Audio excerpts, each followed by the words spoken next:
জিনিসগুলো most of the জিনিস cover হয়ে যাবে। আর বাকি যেগুলো আছে ওগুলো টেকনিক্যাল জিনিস, বাট ওগুলো থিওরি বেসড অনেকটা থিওরি বেসড মনে রাখার জন্য ইস্যু। বাট আজকে যে জিনিসটা দেখবো সেটা হচ্ছে যে আমরা গত ক্লাসে যে আমরা অ্যাডমিসেবল ইনঅ্যাডমিসেবল সেকশন 55 কে মুখস্থ করতে বলছিলাম, সেই সেটাকে আমি আজকে একটু 5-10 মিনিট একটু আলাপ করে তারপরে আমি আগাবো। আর আপনাদের ২ টা একটা ইন্ডিভিজুয়াল ট্যাক্স এবং আরেকটা কোম্পানির assessment, that is business income. Business ইনকামকে টাচ করে একটা কোম্পানি অ্যাসেসমেন্ট এবং ইন্ডিভিজুয়াল অন্যান্য সেকশন হেড গুলোকে টাচ করে একটা ইন্ডিভিজুয়াল অ্যাসেসমেন্ট আপনাদের আসবে এবং সেটা আপনাদেরকে শীট দিয়ে দেওয়া হয়।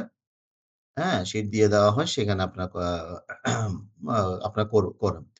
তো আসলে আমরা যখন ফিজিক্যাল ক্লাস করাই তখন কিন্তু আমরা বোর্ডে অথবা হোয়াইট বোর্ড অথবা ব্ল্যাক বোর্ড যাই বলি, সেখানে আমরা ওয়ান বাই ওয়ান ধরে আহ, আমরা করানোর ওই সুযোগটা ছিল।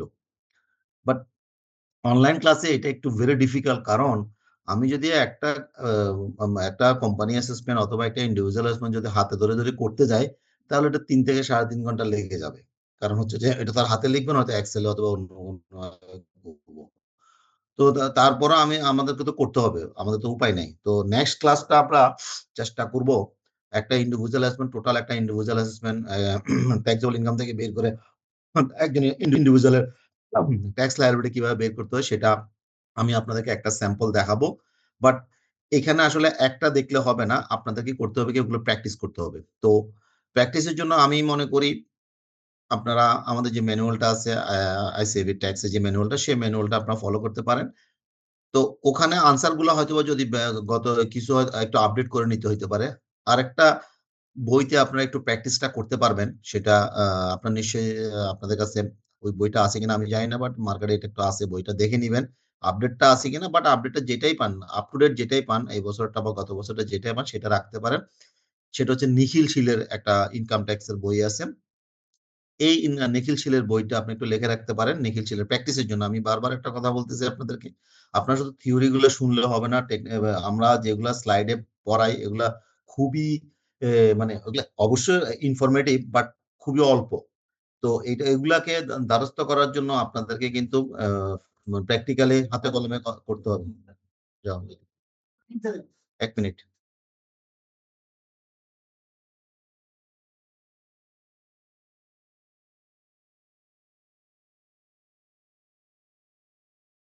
হ্যাঁ, যেটা বলছিলাম যে আপনাদেরকে হাতে কলমে করতে হবে, কারণ আপনি যদি প্র্যাকটিসটা না করেন, আপনি যতক্ষণ পর্যন্ত প্র্যাকটিস করবেন না, যতক্ষণ পর্যন্ত আপনি নিজ হাতে নিজে বুঝে বুঝে করবেন না, ততক্ষণ পর্যন্ত আপনার এটা হবে না। এটা আমি আপনাদেরকে মোটামুটি গ্যারান্টি দিয়ে বলতে পারি।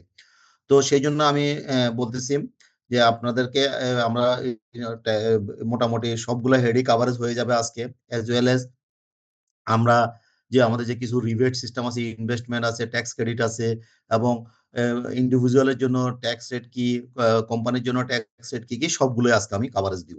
তো আজকের পরে কিন্তু আপনি একজন স্টুডেন্ট, আপনি একটা ইন্ডিভিজুয়াল ট্যাক্স করার মতো ক্যাপাসিটি হয়ে যাওয়ার কথা, এবং একটা কোম্পানি অ্যাসেসমেন্ট করার কথা। তো তারপরেও আপনার সবাই বেসিক্যালি নতুন, আপনার আগে কখনো করছেন কিনা আমার জানা নাই, বাট আপনাদেরকে ওগুলো কিন্তু প্র্যাকটিস করতে হবে। আমি একটা দেখাই দিব কালকে, যে মানে নেক্সট ক্লাস আমি একটা ইন্ডিভিজুয়াল ট্যাক্স চেষ্টা করবো একটু সময় নিয়ে ধীরে ধীরে আপনাদের কোয়েশ্চেন গুলো নিয়ে করার জন্য।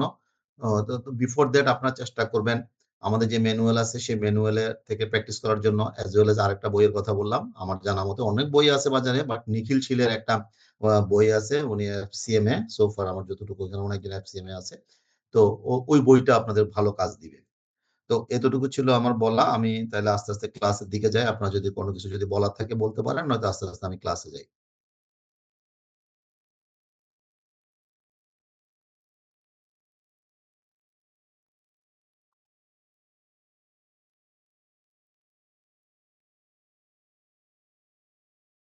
একটু বলবেন আমার শেয়ারটা কি দেখা যাচ্ছে?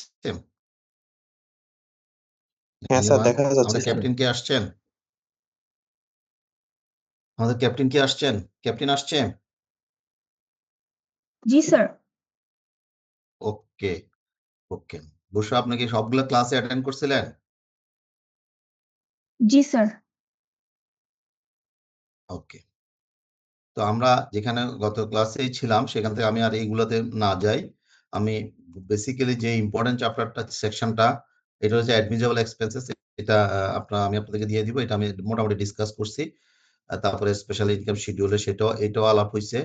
দেন স্পেশাল এটাও ডিডাকশন অফ ইন্টারেস্ট এবং প্রফিট এটাও আলাপ হয়েছে। তো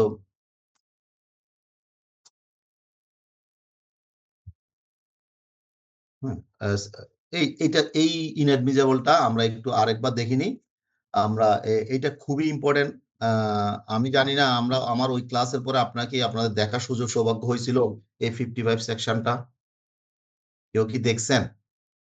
বা 55টা আমি যতটুকু আপনাদের সাথে ডিসকাস করছিলাম আপনার কি বুঝতে সমস্যা হচ্ছিল? এনিওয়ান? কারণ এই সেকশন 55টা যদি আপনি মানে আয়ত্তে না আনতে পারেন তাহলে আপনি কোম্পানি অ্যাসেসমেন্ট করতে পারবেন না, গ্যারান্টেড।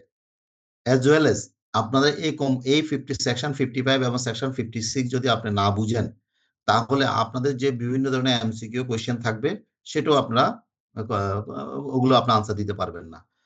তো এইটা আসলে সেকশন 55টা কি? সেকশন 55টা হচ্ছে যে একটা ফাইন্যান্সিয়াল আইএফআরএস অনুযায়ী একটা ইনকাম স্টেটমেন্ট থেকে কিভাবে একটা ট্যাক্স কনসেপ্টে ইনকাম ট্যাক্স অথরিটি অনুযায়ী একটা ট্যাক্সেবল ইনকাম ক্যালকুলেট করার জন্য ক্যালকুলেট করে সেটারই একটা ব্রিজ আমি বলবো। তো সেকশন 55টা ট্যাক্সেবল ইনকাম ক্যালকুলেট করার জন্য কোম্পানি অ্যাসেসমেন্টের জন্য খুবই খুবই ইম্পর্টেন্ট।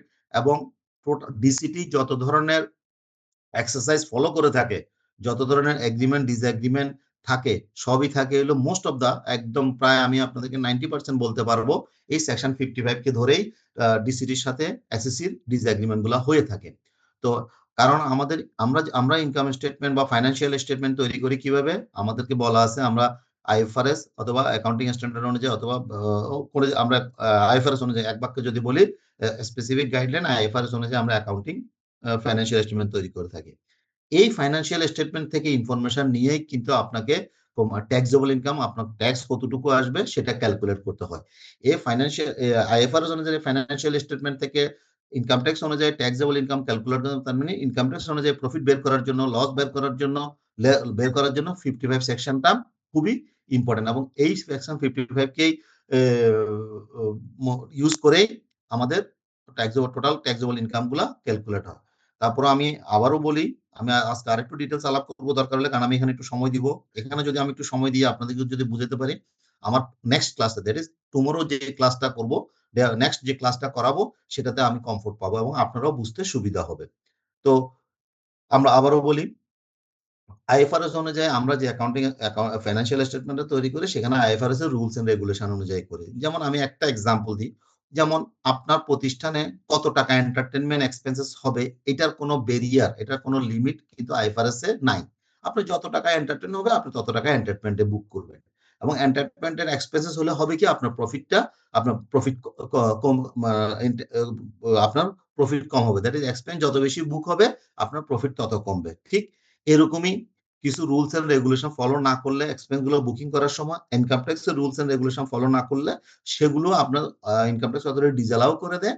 এবং ডিসঅ্যালাউ করা মানে হচ্ছে যে আপনার প্রফিটটাকে ইনক্রিজ করে, আপনার নেট প্রফিটটাকে ইনক্রিজ করে এবং নেট প্রফিট যত বেশি ইনক্রিজ হবে ট্যাক্সের পরিমাণ তত বাড়বে। এটাই থাকে ডিসিটি এবং আমাদের ইনকাম ট্যাক্স অথরিটির মূল অবজেক্টিভ। তো আমরা আসি একটা one by one section 55 following deduction shall not be allowable importing the income from business. আমাদের নিচে যে ঘটনাগুলো বলছে এগুলার কারণে এগুলোকে আপনি অ্যালাউবল এক্সপেন্ডিচার হিসেবে কনসিডার করা যায় না। এগুলার কারণে আপনার এক্সপেন্স গুলোকে ডিসঅ্যালাউ করে দেয় অথবা অথবা ইনকাম গুলোকে অ্যাড করে দেয়। এর কারণে আপনার নেট প্রফিটটা ফিনান্সিয়াল স্টেটমেন্টের নেট প্রফিট বিফোর ট্যাক্সের সাথে ইনকাম ট্যাক্সের প্রফিট বিফোর ট্যাক্স এর ডিফারেন্স হয়ে থাকে। তো প্রথমে আসি any expenditure or payment in respect not deducted or collected not deposited withholding tax এবং টিডিএস। বলতেছে যে এই আমি কি নেটওয়ার্কে আছি? Hello, Yes, sir.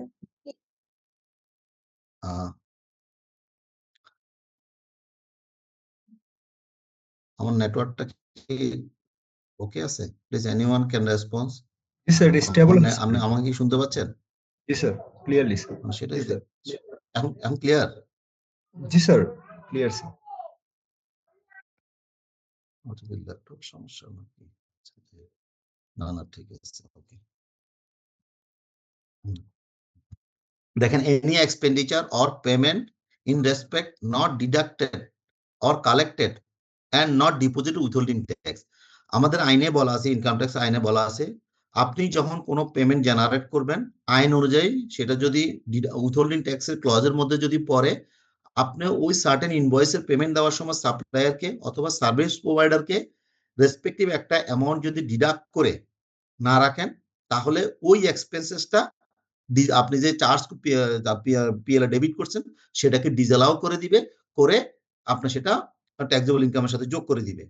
এবং শুধু ডিডাক্ট না করলেও যেমন আপনার হবে, ঠিক ডিডাক্ট করলেন, বাট ওই ডিডাক্টকৃত অর্থটা ট্রেজারিতে জমা দিলেন না, গভর্নমেন্ট ট্রেজারিতে জমা দিলেন না, আপনার কাছে রেখে দিয়েছেন স্পেসিফিক টাইমের মধ্যে, তাহলেও সেই এক্সপেন্সেসটা আপনার ডিসঅ্যালাউ করে দিবে। আমি যেমন একটা এক্সাম্পল হিসাবে যদি বলি, খুব সিম্পল একটা এক্সাম্পল।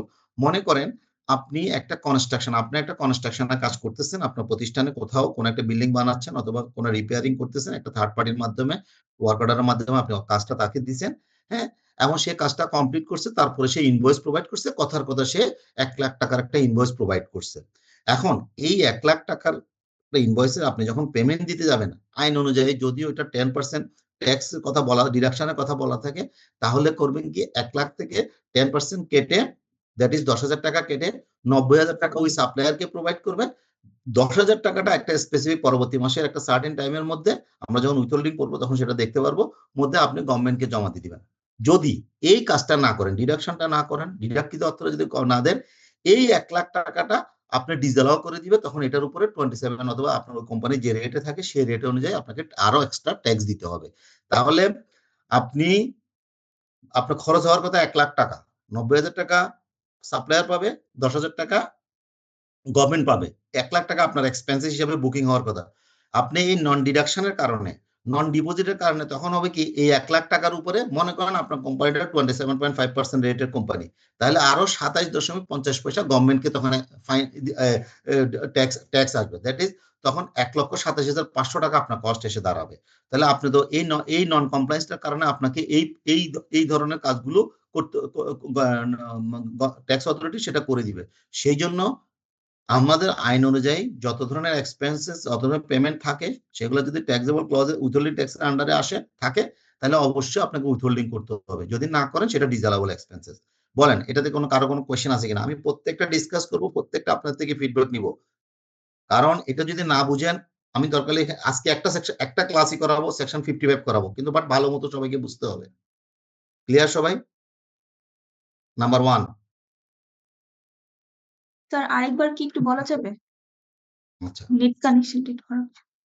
হ্যাঁ, আমাদের বলা আছে, আমরা যখন বিজনেস করি, আমরা যখন কোনো গুডস পারচেস করি, কোনো সার্ভিস নিই, আমরা সেটার এগেনিস্টে ওই সাপ্লায়ারকে অথবা সার্ভিস প্রোভাইডারকে পেমেন্ট দিই, এবং সেটা আমরা পিএল এ বুকিং করি, তাই তো? এখন এই যে প্রতিনিয়ত প্রতি মুহূর্তে বাংলাদেশের আনাচে কানাচে বিভিন্ন যে প্রচুর ইকোনমিক ট্রানজাকশন হচ্ছে, এবং এই ইকোনমিক ট্রানজাকশন কিন্তু গভর্নমেন্টের একটা পাওনা ক্রিয়েট হয়ে যায়। তাহলে গভর্নমেন্ট তো ওই পরিমাণ লোকবল নাই বা ওই ধরনের সিস্টেম নাই যে প্রত্যেকটা ট্রানজাকশনের সময় অটোমেটিক ভাবে টাকাটা তার কাছে চলে যাবে। সেই জন্য গভর্নমেন্ট করছে কি, গভর্নমেন্ট কিছু প্রতিষ্ঠানকে, কিছু এন্টিটিকে উইথহোল্ডিং এন্টিটি হিসেবে ডিক্লেয়ার করছে, যে তোমাকে আমি উইথহোল্ডিং এন্টিটি হিসেবে ডিক্লেয়ার করলাম। সে ফর এক্সাম্পল যে কোনো একটা কোম্পানির কথাই যদি বলি, একটা private limited company, public limited company, withholding entity ওদেরকে ডিক্লেয়ার করছে। তো তোমরা যদি কোনো পেমেন্ট জেনারেট করো, তোমরা অবশ্যই ওই পেমেন্ট থেকে আমাকে একটা সার্টেন পোর্শন টাকা কেটে, কেটে আমি দিচ্ছি, টাকা কেটে কেটে রাখবা, এবং কর্তনকৃত অংশটা তুমি সেটা গভর্নমেন্ট ট্রেজারিতে জমা দিবা। এই কাজটা আপনাকে যে উইথহোল্ডিং এন্টিটি হিসেবে ডিক্লেয়ার করছে, আপনাকে যে এম্পাওয়ার দিছে, ডিসিসি হিসেবে কাজটা করার জন্য বলছে, আপনি যদি এই কাজটা না করেন, আপনার প্রতিষ্ঠান, আপনি অ্যাপি ডিভিশনে কাজ করেন, আপনার প্রতিষ্ঠান এই রেসপেক্টিভ এক্সপেন্সেসটা পিএল থেকে বাদ দিতে পারবে না, এটা বরঞ্চ ইনকাম হিসেবে জেনারেট করে নিবে। একটু ওয়েট করতে হবে প্লিজ, সরি।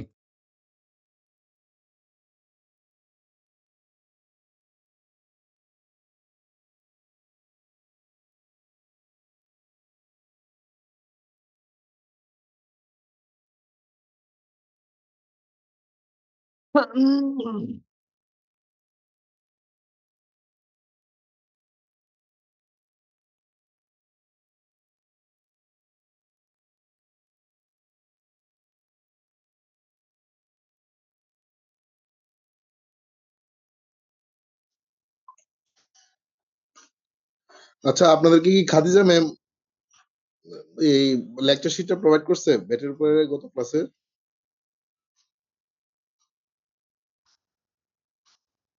হ্যালো, ম্যাম বলছিল ইমেলে পাঠাবে, কিন্তু পরে তো আর ইমেল পাইলাম না।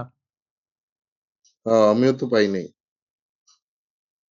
সিয়ার যারা আছে একটু ম্যামকে নক দিয়ে বললেন এটা দেওয়ার জন্য।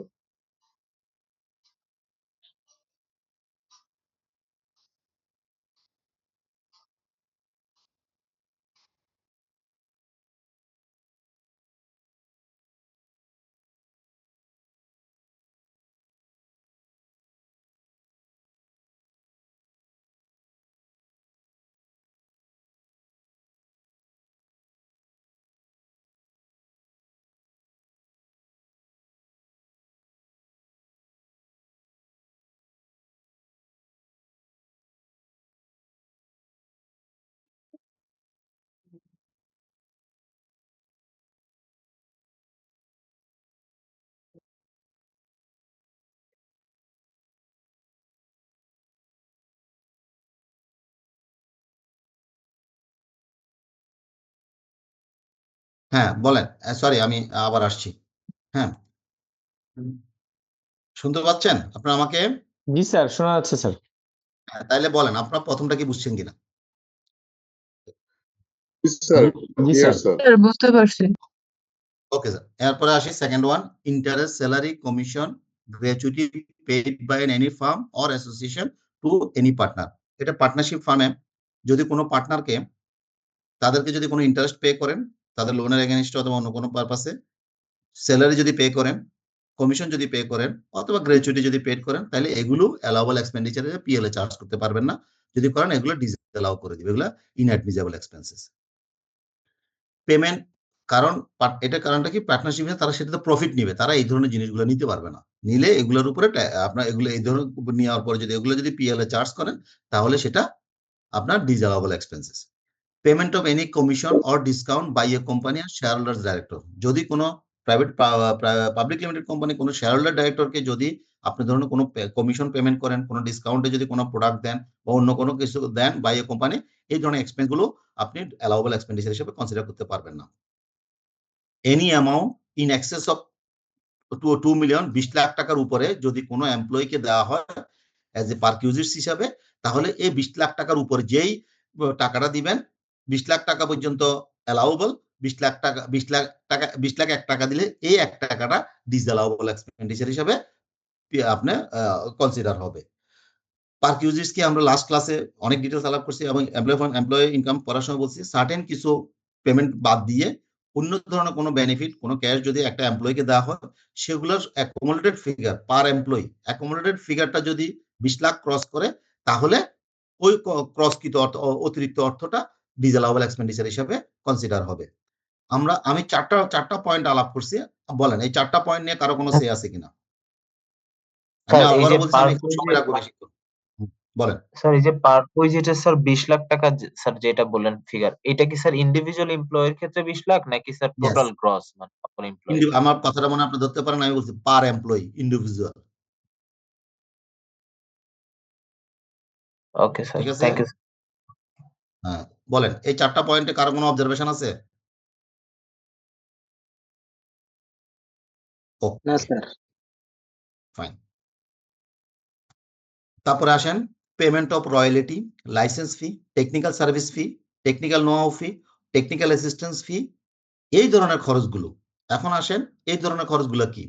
রয়্যালিটি কেন দিই আমরা জানি, বিভিন্ন ধরনের বই টই আমাদের তার ওই ধরনের অনেক রয়্যালিটি দিতে হয়, বা কোনো ধরনের কারণ লাইসেন্স ফি বাবদ যদি কোনো দেন।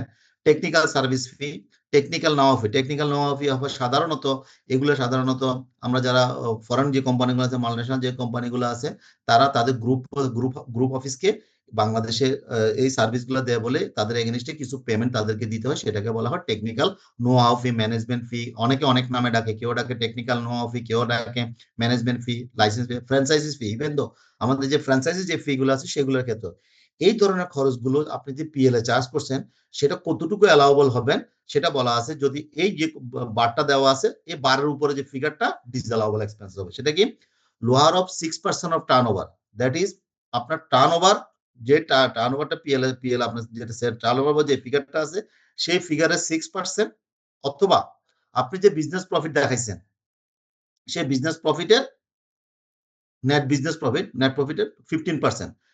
বিজনেস টার্ন মনে করেন যে তিনটা জিনিস খেয়াল করেন আপনারা, মনে করেন এ হচ্ছে যে actual expenses, b 6% of turnover, c 15% of net business profit. এই তিনটার মধ্যে যেটা ছোট কতটুকু পর্যন্ত আপনি অ্যালাউবল পাবেন, এর অতিরিক্ত অংশটা আপনার ডিসঅ্যালাউবল এক্সপেন্সেস হবে। দ্যাট ইজ এই 6% অফ বিজনেস টার্নওভার এবং 15% অফ নেট বিজনেস প্রফিট, এতটুকু ছোট লোয়ার ওয়ানটা পর্যন্ত আপনি অ্যালাউবল হয়, বাকিটা আপনি ইনএডমিসেবল এক্সপেন্স হিসেবে কনসিডার হবে। Head office expenditure exceeding 10% of business profit of any such company who is not registered in Bangladesh. আমাদের এখানে অনেক বাইরের প্রতিষ্ঠান আছে, অনেক ধরনের যে মনে করেন যে বাইং হাউস, তারপরে মার্চেন্টাইজ, বিভিন্ন ধরনের প্রতিষ্ঠান আছে। এই প্রতিষ্ঠানগুলোর হেড অফিস মনে করেন অন্য দেশে অবস্থিত। তারা এই দেশে অপারেশন করার সময় তারা করে কি, এই দেশে যে অপারেশন গুলো করতেছে এই অপারেশনের সময় এই দেশের যে ফিনান্সিয়াল স্টেটমেন্টটা তৈরি করে সেখানে একটা হেড রাখা হলে হেড অফিস এক্সপেন্ডিচার। বলতেছে যে এই যে হেড অফিস এক্সপেন্ডিচার মানে দেশের বাইরে অবস্থিত যে হেড অফিসটা, সেই হেড অফিস এক্সপেন্ডিচার, এটা তার এই বাংলাদেশ প্রফিটের 10% এর বেশি যদি হয়, বেশি অংশটা ডিসঅ্যালাউবল এক্সপেন্ডিচার। 10% পর্যন্ত অ্যালাউবল হবে, 10% উপরে গেলে সেটা অ্যালাউবল হবে না। Foreign travel expenditure exceeding 5% of disclose turnover. আমাদের দেখেন আমাদের প্রতিষ্ঠানে দেখা যায় যে আমাদের ডাইরেক্টর, এমপ্লয়ি এরা প্রচুর ফরেন ট্রাভেল করতে হয়, ট্রেনিং পারপাসে করতে হয়, বিজনেস পারপাসে করতে হয়, এবং সেটা ট্রাভেল এক্সপেন্ডিচার যখন পিএল এ চার্জ, ফরেন ট্রাভেল এক্সপেন্ডিচার যখন পিএল এ চার্জ করা হয়, বলতেছে যে ওইটা ডিসক্লোজ যে টার্নওভারটা আছে টার্নওভারের 0.5% পর্যন্ত অ্যালাউবল হবে, এর থেকে যদি উপরের ফিগার হয় ওই বর্ধিত ফিগারটা ডিসঅ্যালাউবল এক্সপেন্ডিচার। বলেন, আরো তিনটা বললাম, এই তিনটাতে কারো কোনো সমস্যা আছে কিনা?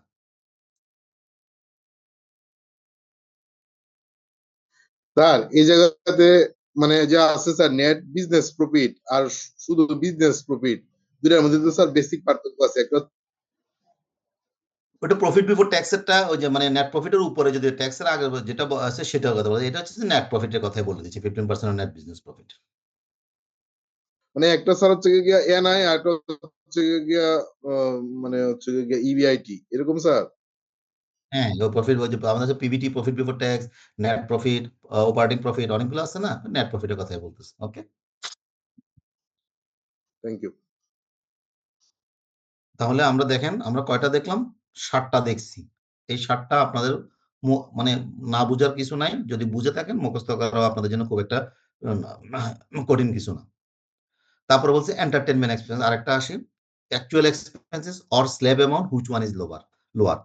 বলতেছে যে আমরা যে এন্টারটেনমেন্ট, আমাদের অফিস আদালত চলতে গেলে এন্টারটেনমেন্ট তো এসেনশিয়াল, চা পানি বিস্কিট এটা সেটা ক্যান্টিনে খরচ তো থাকে। এখন আপনি ইনকাম স্টেটমেন্টে পিএল অথবা জিএল এ আপনি যে এন্টারটেনমেন্টটা অ্যাকচুয়ালি যেটা খরচ সেটা আইএফআরএস অনুযায়ী সেটা আপনি বুকিং করছেন, কিন্তু ট্যাক্স সার্ভিস বলতেছে যে না, তুমি তোমার মতো করে যতই পারো তুমি তত এন্টারটেনমেন্টে বুকিং করে পিএল এ চার্জ করতে পারবা না, মানে ট্যাক্সেবল ইনকাম ক্যালকুলেট করতে পারবা না। তখন বলতেছে কি যে তোমার যে অ্যাকচুয়াল যে এন্টারটেনমেন্টটা হয়েছে, মনে করেন অ্যাকচুয়াল হয়েছে কথার কথা 100 টাকা, আর একটা স্ল্যাবে আসছে মনে করেন ওই স্ল্যাব অনুযায়ী আসছে 12 টাকা, তাইলে আপনি অ্যাকচুয়ালটা পাবেন যেটা লোয়ার। আবার যদি চিন্তা করেন আপনি মনে করেন অ্যাকচুয়াল হয়েছে 15 টাকা, স্ল্যাব অনুযায়ী হয়েছে 13 টাকা, 13 টাকা পর্যন্ত আপনি অ্যালাউবল পাবেন, বাকিটা ডিসঅ্যালাউবল। জাস্ট তাইলে প্রথম হচ্ছে অ্যাকচুয়াল এক্সপেন্সেস অর স্ল্যাব অনুযায়ী যে যতটুকু হয় সেই ফিগার ক্যালকুলেটেড ফিগারের যেটা ছোট হয়। বলতেছে কি অ্যাসেস বিজনেস ইনকাম, মানে আপনি যে বিজনেস ইনকাম তৈরি করতেছেন এটা আইএফআরএস অনুযায়ী বিজনেস নেট প্রফিট বা প্রফিট বিফোর ট্যাক্স না, আপনি যে বিজনেস ইনকাম তৈরি করতেছেন, মনে করেন যে নেট প্রফিট দিয়ে আনলেন, এটা অ্যালাউ করলেন, এটা ডিসঅ্যালাউ করলেন, এটা অ্যাড করলেন, এটা অ্যাড ব্যাক করলেন, করার পর এটা আমরা অঙ্ক করলে আরো ভালো বুঝতে পারবেন। ওখানে ক্যালকুলেটেড এই এন্টারটেনমেন্টটা কনসিডার করার আগে যে বিজনেস ইনকামটা আসে বলতেছে সেটার প্রথম 10 লাখ টাকা উপরে পাবেন 4%। ওকে, বাকি আরো যদি বিজনেস ইনকাম যদি আরো বেশি হয়, মনে করেন যে 15 লাখ টাকা হলে তাহলে 5 লাখ টাকা রিমেনিং, ওইটার উপরে 2%। তাহলে এই দুটোটা ফিগার যোগ করার পরে যে ফিগারটা আসবে, এই figure or actual expenses which one is lower, ওই লোয়ার পর্যন্ত আপনি অ্যালাউবল এক্সপেন্ডিচার পাবেন, আর যদি এর চেয়ে বেশি হয় বর্ধিত অংশটা ডিসঅ্যালাউবল এক্সপেন্ডিচার। বলেন এন্টারটেনমেন্টে কারো কোনো সে আছে কিনা? স্যার এইখানে এই যে বিজনেস ইনকামের উপরে স্যার যে স্ল্যাব গুলো ধরা হচ্ছে স্যার, এই বিজনেস ইনকাম হিসাবে কনসিডার করা হচ্ছে কি স্যার ওই যে টোটাল রেভিনিউটাকে, নাকি গ্রস গ্রস প্রফিটটাকে স্যার? বা রেভিনিউ তো রেভিনিউ, আপনি আপনি চিন্তা করেন, আমাদের বলে কি এখানে আমি একটা কথা বলছি যে আমরা আইএফআরএস আমরা প্রফিট এন্ড লস অ্যাকাউন্ট একটা তৈরি করছি না, আমাদের ট্যাক্সেবল ইনকাম ক্যালকুলেট করা হয় net profit as per audited accounts, sorry profit before tax as per audited account, এটা দিয়ে আমরা শুরু করি। তারপর আমরা করি কি, এই যে বিভিন্ন ধরনের ডিসঅ্যালাউ থাকে, অ্যালাউ থাকে, সেপারেট কনসিডারেশন থাকে, বিজনেস রিলেটেড থাকে, নন বিজনেস রিলেটেড থাকে, নন বিজনেস আলাদা করে আমাদেরকে বিজনেস ইনকাম ক্যালকুলেট করতে হয় according to the tax law. Tax law অনুযায়ী বিজনেস ইনকাম বের করতে হয়। আমাদের যেমন আইফারস অনুযায়ী আমরা যেমন নেট প্রফিট বের করি, প্রফিট বিফোর ট্যাক্স বের করি, অপারেটিং প্রফিট বের করি, গ্রস প্রফিট বের করি না, যে আপনাদের একটা ইনকাম স্টেটমেন্ট অন্তত পক্ষে দেখছি, আমরা সবাই দেখছি না, বা আমরা পড়ালেখা 9-এ বলেন, ইন্টারমিডিয়েটে বলেন, আমরা একটা ইনকাম স্টেটমেন্ট দেখছি না, profit and loss account, sir ওখানে তো থাকে একটা প্রফিট থাকে, তাহলে আপনার সে প্রফিট বিফোর ট্যাক্স ওখানে থাকে হলো এটা আইফারস অনুযায়ী তৈরি করা। ওইখান থেকে নিয়ে আপনি যে উপরে এই যে এতক্ষণ যে পড়াচ্ছি, কিছু অ্যাড করবেন, কিছু লেস করবেন, কিছু ডিসঅ্যালাউ করবেন, কিছু অ্যালাউ করবেন, এগুলো করে করে করে করে ইনকাম ট্যাক্স অনুযায়ী একটা বিজনেস ইনকাম তৈরি করবেন। তার মানে ইনকাম ট্যাক্সের দৃষ্টিতে আপনার বিজনেস ইনকাম কত সেটা বের করার পরে এন্টারটেনমেন্ট চার্জ করার পূর্বে, হ্যাঁ, তাইলে আপনার যে বিজনেস ইনকামটা থাকলো সেটার উপরে বেস করে এন্টারটেনমেন্টটা ক্যালকুলেট করবেন। ক্যালকুলেট করার পরে অ্যাকচুয়াল এক্সপেন্স, অ্যাকচুয়ালি পিএল যেটা আছে বা আপনার লেজারে যেটা আছে সেই ফিগারটা এন্ড ক্যালকুলেটেড ফিগারটা, এই দুই ফিগারের ভিতরে যেটা ছোট অতটুকু পর্যন্ত অ্যালাউবল, এর বর্ধিত অংশটা ডিসঅ্যালাউবল হিসাবে আপনি অ্যাড করে দিবেন। ক্লিয়ার সবাই? স্যার একটু আমি যদি বুঝতে অসুবিধা সামারি হচ্ছে? করি, জি স্যার আমি যদি একটু হ্যাঁ বলেন। সামারি করি তাহলে হলো স্যার আমার টোটাল যে নেট প্রফিট বিফোর ট্যাক্স এর যে ভ্যালুটা থাকবে, ওখান থেকে স্যার আমার বিজনেসের যে আদার যে এক্সপেন্ডিচার যেগুলো আছে এগুলোর ভিতর থেকে যেগুলো যেগুলো যে অ্যামাউন্ট গুলো আর কি ডিসঅ্যালাউবেল বা অ্যালাউবেল, ওইগুলো যে অ্যামাউন্ট গুলো ডিসঅ্যালাউবেল হবে, মানে আমার এক্সপেন্ডিচারের থেকে বেশি যেটা আসবে, ওই অ্যামাউন্টটা স্যার আমাদের নেট প্রফিট এর সাথে এড হবে। এড হওয়ার পর যে অ্যামাউন্টটা থাকবে ওইটা করতে করতে স্যার লাস্টে যে ফিগারটা থাকবে, ওই ফিগারটার থেকে আমরা যে এই যে এন্টারটেইনমেন্ট এক্সপেন্স এর যে স্ল্যাব গুলো এগুলো পড়বে আস্তে আস্তে। ইয়েস, একদম রাইটলি বলছেন, মোটামুটি গুছাই বলছেন আপনি। তো ওভাবে আপনাকে ট্যাক্স, ইনকাম ট্যাক্স আইন অনুযায়ী বিজনেস ইনকাম বের করে এন্টারটেনমেন্ট চার্জের পূর্বে করে আপনি একটা করার পর তারপরে এন্টারটেনমেন্ট আপনি অ্যাড ব্যাক করতে হবে এই ফর্মুলাতে। আচ্ছা,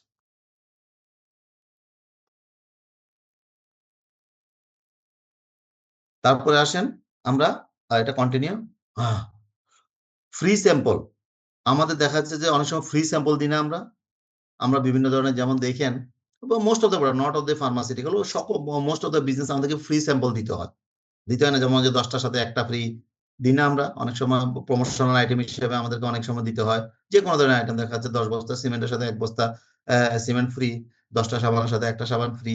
তারপরে আবার অনেক সময় প্রমোশনের সময় বিভিন্ন জায়গাতে বিভিন্ন এজেন্সি গুলা বা মার্কেটিং এর জন্য বিভিন্ন জায়গায় আমাদেরকে ফ্রি দিতে হয়। আমি এমন যেমন দেখা যাচ্ছে স্টুডেন্টদের মাঝে মাঝে কনসার্টের ভিতরে ফ্রি কফি দিচ্ছে, ফ্রি চা দিচ্ছে, অনেক ধরনের ফ্রি প্রোডাক্ট করে থাকে। এগুলো তো ফ্রি, গুলো তো ভাই কস্ট আছে, এগুলো তো পিএল এ চার্জ করে, আইএফআরএস অনুযায়ী প্রতিষ্ঠানদের পিএল এ চার্জ করে।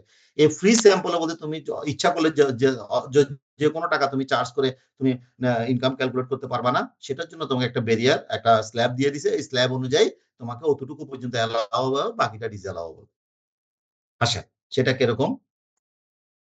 যেমন আমি 3 ধরনের বিজনেসের কথা এখানে বলা আছে, ফার্মাসিউটিক্যাল, ফুড, কসমেটিক্স, টয়লেটস এক ধরনের, আর হচ্ছে আদার ইন্ডাস্ট্রি, এই দুটো বাদ দিয়ে আদার ইন্ডাস্ট্রি। যদি বলা আছে আপ টু 5 crore যদি হয় তাহলে ফার্মাসিউটিক্যাল 2%, এতটুকু পর্যন্ত অ্যালাউবল, এটুকু বর্ধিত অংশটা ডিসঅ্যালাউবল।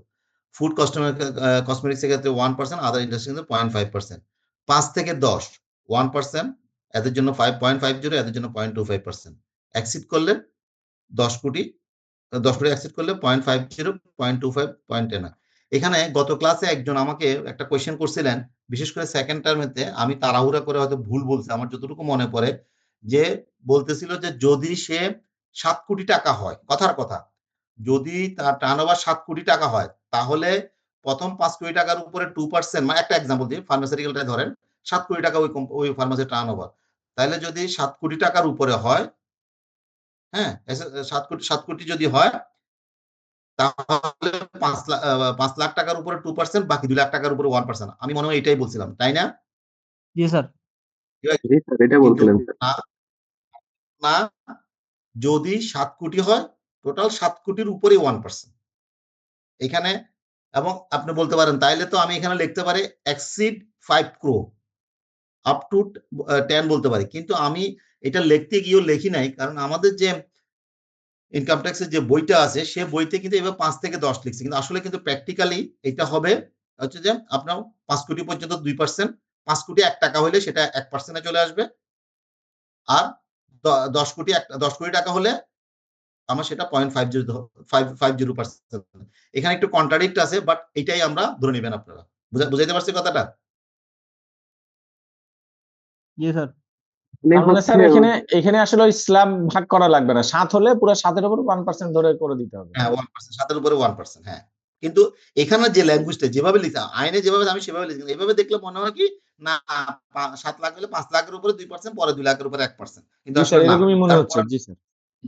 মনে হচ্ছে, বাট এটা না। জি স্যার, ঠিক আমি আছে। তাড়াহুড়ো করে থ্যাংক ইউ। আমার বলছি কি ব্যাপার, আমি মনে হয় রাইটলি বলিনি। যাই হোক, আমি কারেকশনটা, সরি, আমি কারেকশনটা দিয়ে দিলাম। জি স্যার, থ্যাংক ইউ। আচ্ছা, তাহলে বলেন এইটা নিয়ে কারো কোনো সে আছে কিনা? স্যার এই চার্টটি যদি আরেকবার একটু শর্টলি বলতেন, মানে আমি একটু মিস করে গেছিলাম তো আমার একটু নেট প্রবলেমের কারণে। সমস্যা নেই। আমাদের ব্যবসা প্রতিষ্ঠানগুলোতে বিভিন্ন সময় আপনারা দেখেন ফ্রি স্যাম্পল দিতে হয়, কিরকম অনেক রকম আছে, অনেক রকম বিজনেস প্রমোশন, এগুলো হচ্ছে প্রমোশনাল অ্যাক্টিভিটিস টাইপের।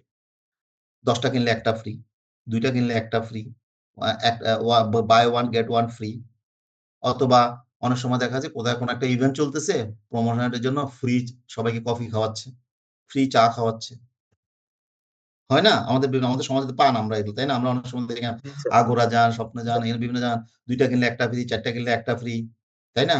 এরকম অনেক ধরনের ইভেন্ট থাকে। তাহলে এই যে ফ্রিটা, এটা তো বিজনেসের জন্য আপনাকে ফ্রি দিচ্ছে, কিন্তু বিজনেসের তো এটা কস্ট, তাই না? তার তো পিএল এ চার্জ করতে হয়। তাইলে এই যে ফ্রি স্যাম্পল বাবদ কতটুকু চার্জ করতে পারবে পিএল এ? ইচ্ছা করলে তো যে কোনো ফিগার চার্জ করে প্রফিটটা কমায় দিতে পারে না, কারণ প্রফিট যত কম হবে ট্যাক্স তত কমবে।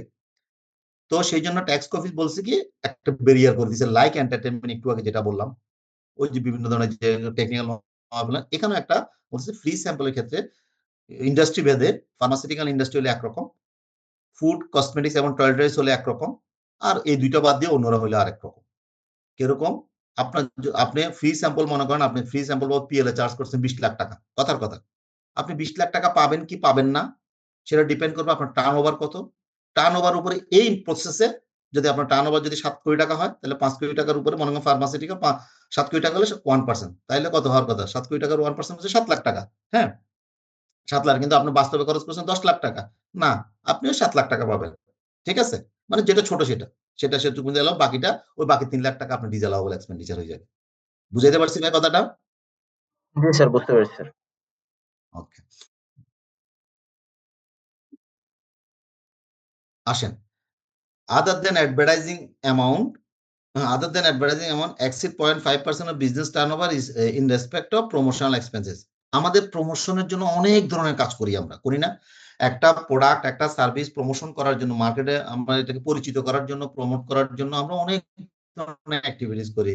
আমরা অ্যাড দিই, পেপারে দিই, মিডিয়াতে দিই, তারপরে এই যে ফ্রি স্যাম্পল দিই, তারপরে আপনার মনে করেন আরো কত কিছু করি, আমরা রোড শো করি। মানে হেন কিছু নাই যে, এই যে এখন তো দেখেন আমরা মোবাইল ইউজ করলে কোন একটা চ্যানেল দেখতে যাবো, ইউটিউবে কিন্তু তার আগে দেখি যে একটা অ্যাড আসে, ঠিক না? অ্যাড ছাড়া কিছুই নেই, সবকিছু অ্যাড। তো এবং অনেক রকম অ্যাক্টিভিটিস করে। তো এখানে বলতেছে অ্যাডভার্টাইজমেন্ট বাদ দিয়ে, অ্যাডভার্টাইজমেন্টটাকে যদি বাদ দেন, এই ধরনের অন্য যত ধরনের প্রমোশনাল অ্যাক্টিভিটিস আছে, সে ফ্রি স্যাম্পল বাদ, অ্যাডভার্টাইজিং বাদ, এগুলো বাদ দিয়ে অন্য খাতে যে প্রমোশনাল এক্সপেন্স করেন সেগুলো 0.5% পর্যন্ত আপনি অ্যালাউবল এক্সপেন্ডিচার হিসাবে পাবেন। তারপরে আছেন other than banking channel transaction related with the income from employment. এটা খেয়াল করেন, আমরা যখন ইনকাম ফ্রম এমপ্লয়মেন্ট, আমরা যে প্রতিষ্ঠানে চাকরি করি ওই প্রতিষ্ঠান কোনো এমপ্লয়িকে কোনো টাকা বা কোনো বেনিফিট যদি ব্যাংকিং চ্যানেলের বাইরে, বিশেষ করে পেমেন্ট গুলা, বেনিফিট তো সেটা ডিফারেন্ট, ব্যাংকিং চ্যানেলের বাইরে যদি দেওয়া হয় তাহলে সেটা ডিসঅ্যালাউবল এক্সপেন্স, কোম্পানির জন্য ডিসঅ্যালাউবল এক্সপেন্স। মনে করেন প্রতিষ্ঠান করলো কি, একজন এমপ্লয়িকে 5,000 টাকা বোনাস দিছে, কথার কথা 5,000 টাকা ক্যাশে দিছে, না হবে না, তাহলে এটা ডিসঅ্যালাউবল এক্সপেন্ডিচার। তাহলে ইনকাম ফ্রম এমপ্লয়মেন্টের আন্ডারে যে ধরনের খরচগুলো হয়ে থাকে কোম্পানির একজন এমপ্লয়ের পক্ষে, সেই ধরনের খরচগুলো যদি ব্যাংকিং চ্যানেলের ছাড়া করে থাকে, ক্যাশ ট্রানজাকশন করে থাকে, সোজা কথা, তাহলে দিস ইজ আপনার ইনঅ্যাডমিসেবল এক্সপেন্ডিচার হিসেবে কোম্পানি কনসিডারেশন হবে। Any amount which treated income from rent paid through the banking channel. আপনি যে বাসা অফিসটা ভাড়া নিছেন, ভাড়া নেন, এই ভাড়াটা যদি ভাড়াটিয়াকে যদি ক্যাশে দেন, যে ব্যাংকিং চ্যানেলের বাইরে যদি দেন, তাহলে সেটাও আপনার রেন্টটা ডিসঅ্যালাউবল এক্সপেন্ডিচার হিসাবে কনসিডার হবে। আপনি একটা রেন্টে কার নিছেন, অথবা আপনি কোনো একটা ল্যান্ড ভাড়া নিছেন, অথবা কোনো একটা ধরনের যে কোনো ধরনের রেন্ট নিছেন, কিন্তু ওই রেন্টের টাকাটা, ওই লিজের টাকাটা আপনি ব্যাংকিং চ্যানেলের মাধ্যমে না দিয়ে ক্যাশে দিছেন, তাহলে আপনার ওই রেন্ট এক্সপেন্সেসটা এক্সপেন্স হিসাবে আপনি অ্যালাউবল এক্সপেন্ডিচার পাবেন না। ক্লিয়ার স্যারেরা? বলেন, এখানে বললাম আরো 4টা। স্যার স্যার একটা কোশ্চেন একটুখানি ছিল স্যার। হ্যাঁ বলেন, আমি কোশ্চেনের অপেক্ষায় আছি, কারণ স্যার এখানে ওই কোশ্চেন থাকবে না তা হইতে পারকুইজিটটা পারে না। স্যার পারকুইজিটটা কি স্যার 1 মাসের জন্য 20 লাখ টাকা হবে নাকি হচ্ছে ইয়ারলি ধরবো স্যার ওইটা? ইয়ারলি বছরে 20 সবকিছু লাখ ইয়ারলি। টাকা। ও আচ্ছা হ্যাঁ স্যার, ইয়ারলি, থ্যাংক ইউ। একজন per head per employee 20 lakh টাকা ইয়ারলি।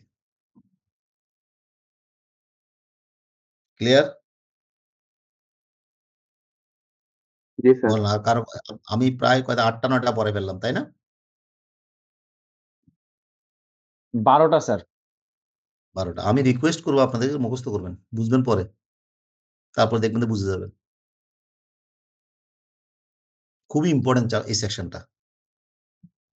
আবার অনেক সময় এই সেকশনটা পড়লে বুঝবেন না। আমরা এখন কথা বলতে বলতে দেখবেন যে আমি যে বিভিন্ন ছোটখাটো এক্সাম্পল নিয়ে আসতেছি, এইভাবে বোঝাটা সহজ হয়। একদম বুঝবেন না যে আমি বলবো না, বাট পড়লে হয়তো অতটা আপনারা ধরতে পারবেন না, কিন্তু এবার আমার এই কথাগুলো শোনার পরে বা আমরা যারা পরে তাদের কথাগুলো শোনার পর দেখবেন যে ইজিলি বুঝতে পারবেন। হ্যাঁ, ওকে, যাবো নেক্সটে। জি স্যার। Yes sir. ওকে, আরেকটা দেখি, এখানে এটা একটু দেখেন, তাও আন্ডার সেকশন 55, এটা গত ফাইন্যান্স অর্ডিন্যান্সে আসছে 50% of payment other than salary, rent, raw materials, এগুলো বাদ দিয়ে টোটাল যে পেমেন্টটা আপনার পিএল যে পেমেন্ট আছে, এক্সপেন্স আছে, need to be made through the bank transfer. মনে করেন এইগুলো বাদ দিয়ে, আদার দেন রেন্ট বাদ দিয়ে আপনার টোটাল এক্সপেন্ডিচার কথার কথা 15 লাখ টাকা, স্যালারি, রেন্ট, র মেটেরিয়াল বাবদ হচ্ছে 5 লাখ টাকা, তাহলে 10 লাখ টাকা। এই 10 লাখ টাকার 50% 5 লাখ টাকা যদি আপনি ব্যাংক ট্রান্সফারের মাধ্যমে ট্রানজাকশন গুলো না করে থাকেন, তাহলে 25% ক্যাশ পেমেন্ট, যতটুকু ক্যাশ পেমেন্ট করছেন 25% আপনার ডিসঅ্যালাউবল হবে। বলেন বুঝছেন কিনা? বুঝিনা, আরেকবার একটু যদি বলতেন। আমরা তো অনেক ধরনের কোম্পানি অনেক ধরনের খরচ করে না, অনেক পিএল অ্যাকাউন্টে তো অনেক ধরনের খরচ আছে না, র মেটেরিয়াল পারচেজ, স্যালারি পেমেন্ট দেওয়া, অ্যাডমিনিস্ট্রেটিভ এক্সপেন্সেস এর ভিতরে ঘর ভাড়া, এন্টারটেনমেন্ট, ক্যান্টিন খরচ, তারপরে গাড়ি ভাড়া, travel expenditure, employee welfare, stationery expenses, entertainment expenses, technical know how fee, হাজার হাজার খরচ থাকে না? ওই খরচগুলোর মধ্যে স্যালারি, রেন্ট, র মেটেরিয়াল ওদেরকে আলাদা করে যত টাকা থাকে সেই টাকাটার 50%, মনে করছে সেই টাকাটা যাই হোক, সেই টাকাটার 50% আপনাকে, মিনিমাম 50% আপনাকে ব্যাংকিং চ্যানেলের মাধ্যমে ট্রানজাকশন গুলো হইতে হবে। যদি ওই মিনিমাম 50% যদি ব্যাংকিং চ্যানেলের মাধ্যমে না হয়, তাহলে টোটাল ক্যাশ যতটুকু হচ্ছে তার 25% আপনাকে ইনঅ্যাডমিসেবল করে দিবে। এখন মনে করেন, আচ্ছা বুঝছেন কিনা বলেন, নাহলে আমি এক্সাম্পলে যাব। স্যার এক্সাম্পল এখানে যে 25% টোটাল ক্যাশের বলছে, এখানে কি এখানেও সেই এমপ্লয়ীদের স্যালারি বাদ দিতে হবে নাকি? আদার দেন স্যালারি, রেন্ট, র মেটেরিয়াল, সুন্দর কথা বলে দিছে। আচ্ছা, ওগুলা বাদ দিয়ে যে টাকাটা, সেটার 50%। জি। আর 25% এর ক্ষেত্রেও সেম? আচ্ছা, স্যার এটা মনে হয় তাহলে আমরা একটু দুই রকম মানে প্যাচ লেগে যাচ্ছে আর কি এই জায়গাটাতে। পেজ লেগে যাচ্ছে। জি স্যার। দেখি পেজটা ছুটাইতে পারি, পেজটা ছুটাইতে পারি কিনা দেখি। আচ্ছা, খেয়াল করেন, টোটাল এক্সপেন্ডিচার 100 টাকা। প্রথমে কেস 1 দেখবেন, কেস 2 দিয়ে তাকাবেন না। টোটাল এক্সপেন্ডিচার পিএল এ চার্জ হয়েছে 100 টাকা, 100 মিলিয়ন টাকা। এটার ভিতরে 40 মিলিয়ন হচ্ছে যে স্যালারি, র মেটেরিয়াল এবং রেন্ট বাবদ। তাহলে বলছি কি আদার দেন, তাহলে আদার দেন খরচ কত? 60 মিলিয়ন। এই 60 মিলিয়ন খরচ, এই 60 মিলিয়নের ভিতরে 36 আপনি ক্যাশে খরচ করছেন, ব্যাংকিং চ্যানেলে করছেন 24। খেয়াল করেন, আপনার একটু মনোযোগ দিয়ে খেয়াল করুন প্লিজ। এই 36 করছেন ক্যাশে, আর 24 করছেন ব্যাংকিং। তাহলে কত পার্সেন্ট ক্যাশে করছেন? 60%। দ্যাট ইজ কি মোর দেন 50%, ঠিক কিনা? জি স্যার। মোর দেন 50%। তাইলে মোর দেন যদি 50% করেন, তাহলে যে ক্যাশ এক্সপেন্স করছেন সেটা 25% ডিজালাবল এক্সপেন্ডিচার। ক্লিয়ার? হুম। তার মানে ওই 36 এর থেকে 9 বাদ দিলে যেটা থাকবে সেটা হচ্ছে অ্যালাউয়েবল, বাকি 9% হচ্ছে 9 টাকা হচ্ছে ডিসঅ্যালাউয়েবল। ডিজালাবল ওইটা। এবার আসেন কেস 2 তে দেখি। 100 মিলিয়ন, ঠিক আছে, 40 টাকা স্যালারি, রেন্ট এবং ই বাবদ, 60 টাকা হচ্ছে আদার এক্সপেন্স। 60 টাকার ভিতরে ক্যাশ এক্সপেন্স করছে 27 টাকা, দ্যাট ইজ 45%। 45%, 60 টাকা 27 টাকা হচ্ছে যে 45%। হ্যাঁ, তাহলে কি 50%-এর নিচে, তাইলে তার কোনো ডিজালাবল নাই। এখানে সবচেয়ে ইন্টারেস্টিং ব্যাপার কি জানেন? জি স্যার। সেও কিন্তু এখানে ক্যাশ করছে, এক করছে 30 টাকা, এর নিচে। আর এক হচ্ছে 27 টাকা। ওই থ্রেশহোল্ড লিমিটটা ক্রস হয়ে যাওয়ার কারণে তাকে 9 টাকা, কিন্তু এর দিতে 27 টাকা হচ্ছে। ক্যাশ, এর থ্রেশহোল্ড লিমিট পার হয় নাই, সে 27 টাকা ক্যাশ খরচ করে 27 টাকা ডিজালাবল হচ্ছে না। জি স্যার, ক্লিয়ার। বলেন কোন স্যার বুঝেন নাই? Clear sir. তার মানে স্যার টোটাল এক্সপেন্সের মিনিমাম 50% আমাদের ব্যাংকে পেমেন্ট করতে হবে। আদারওয়াইজ আমাদের যদি এর কম হয় তাহলে 25% আমাদের ক্যাশ এক্সপেন্স থেকে এটা ডিসঅ্যালাউ করে দেওয়া হবে। ইয়েস, যদি 51% যদি আপনি ব্যাংকে করেন, তাহলে 1 টাকা করতে হবে না। জি স্যার, বুঝতে পারছি স্যার, থ্যাংক ইউ। বলেন, আমার এখানে 91 পিপল, আমি সহ, আমার কোনো ফিমেল কলিগ কই? বলেন, কোন ফিমেল কলিগ বলেন, আপনি বুঝতে পারছেন আপনারা? এনিওয়ান? স্যার বুঝতে পারছি। সঞ্জিত দা, ওকে। তাহলে দেখেন, এটা একটু টেকনিক, এই জন্য আমি এক্সাম্পলটা রাখছি, কারণ এমনি পড়লে অনেক সময় এমনি পড়লে বোঝা যায় না। আপনি যখন এটা পড়বেন এটা বুঝতে পারা যায় না, কিন্তু আমার মনে হয় আপনি এখন এই এক্সাম্পলটার সাথে যখন আপনি এই ল্যাঙ্গুয়েজটা পড়বেন, তাহলে আপনি মনে হয় পারফেক্টলি বোঝা যায়। কি বলেন Saiful? 429।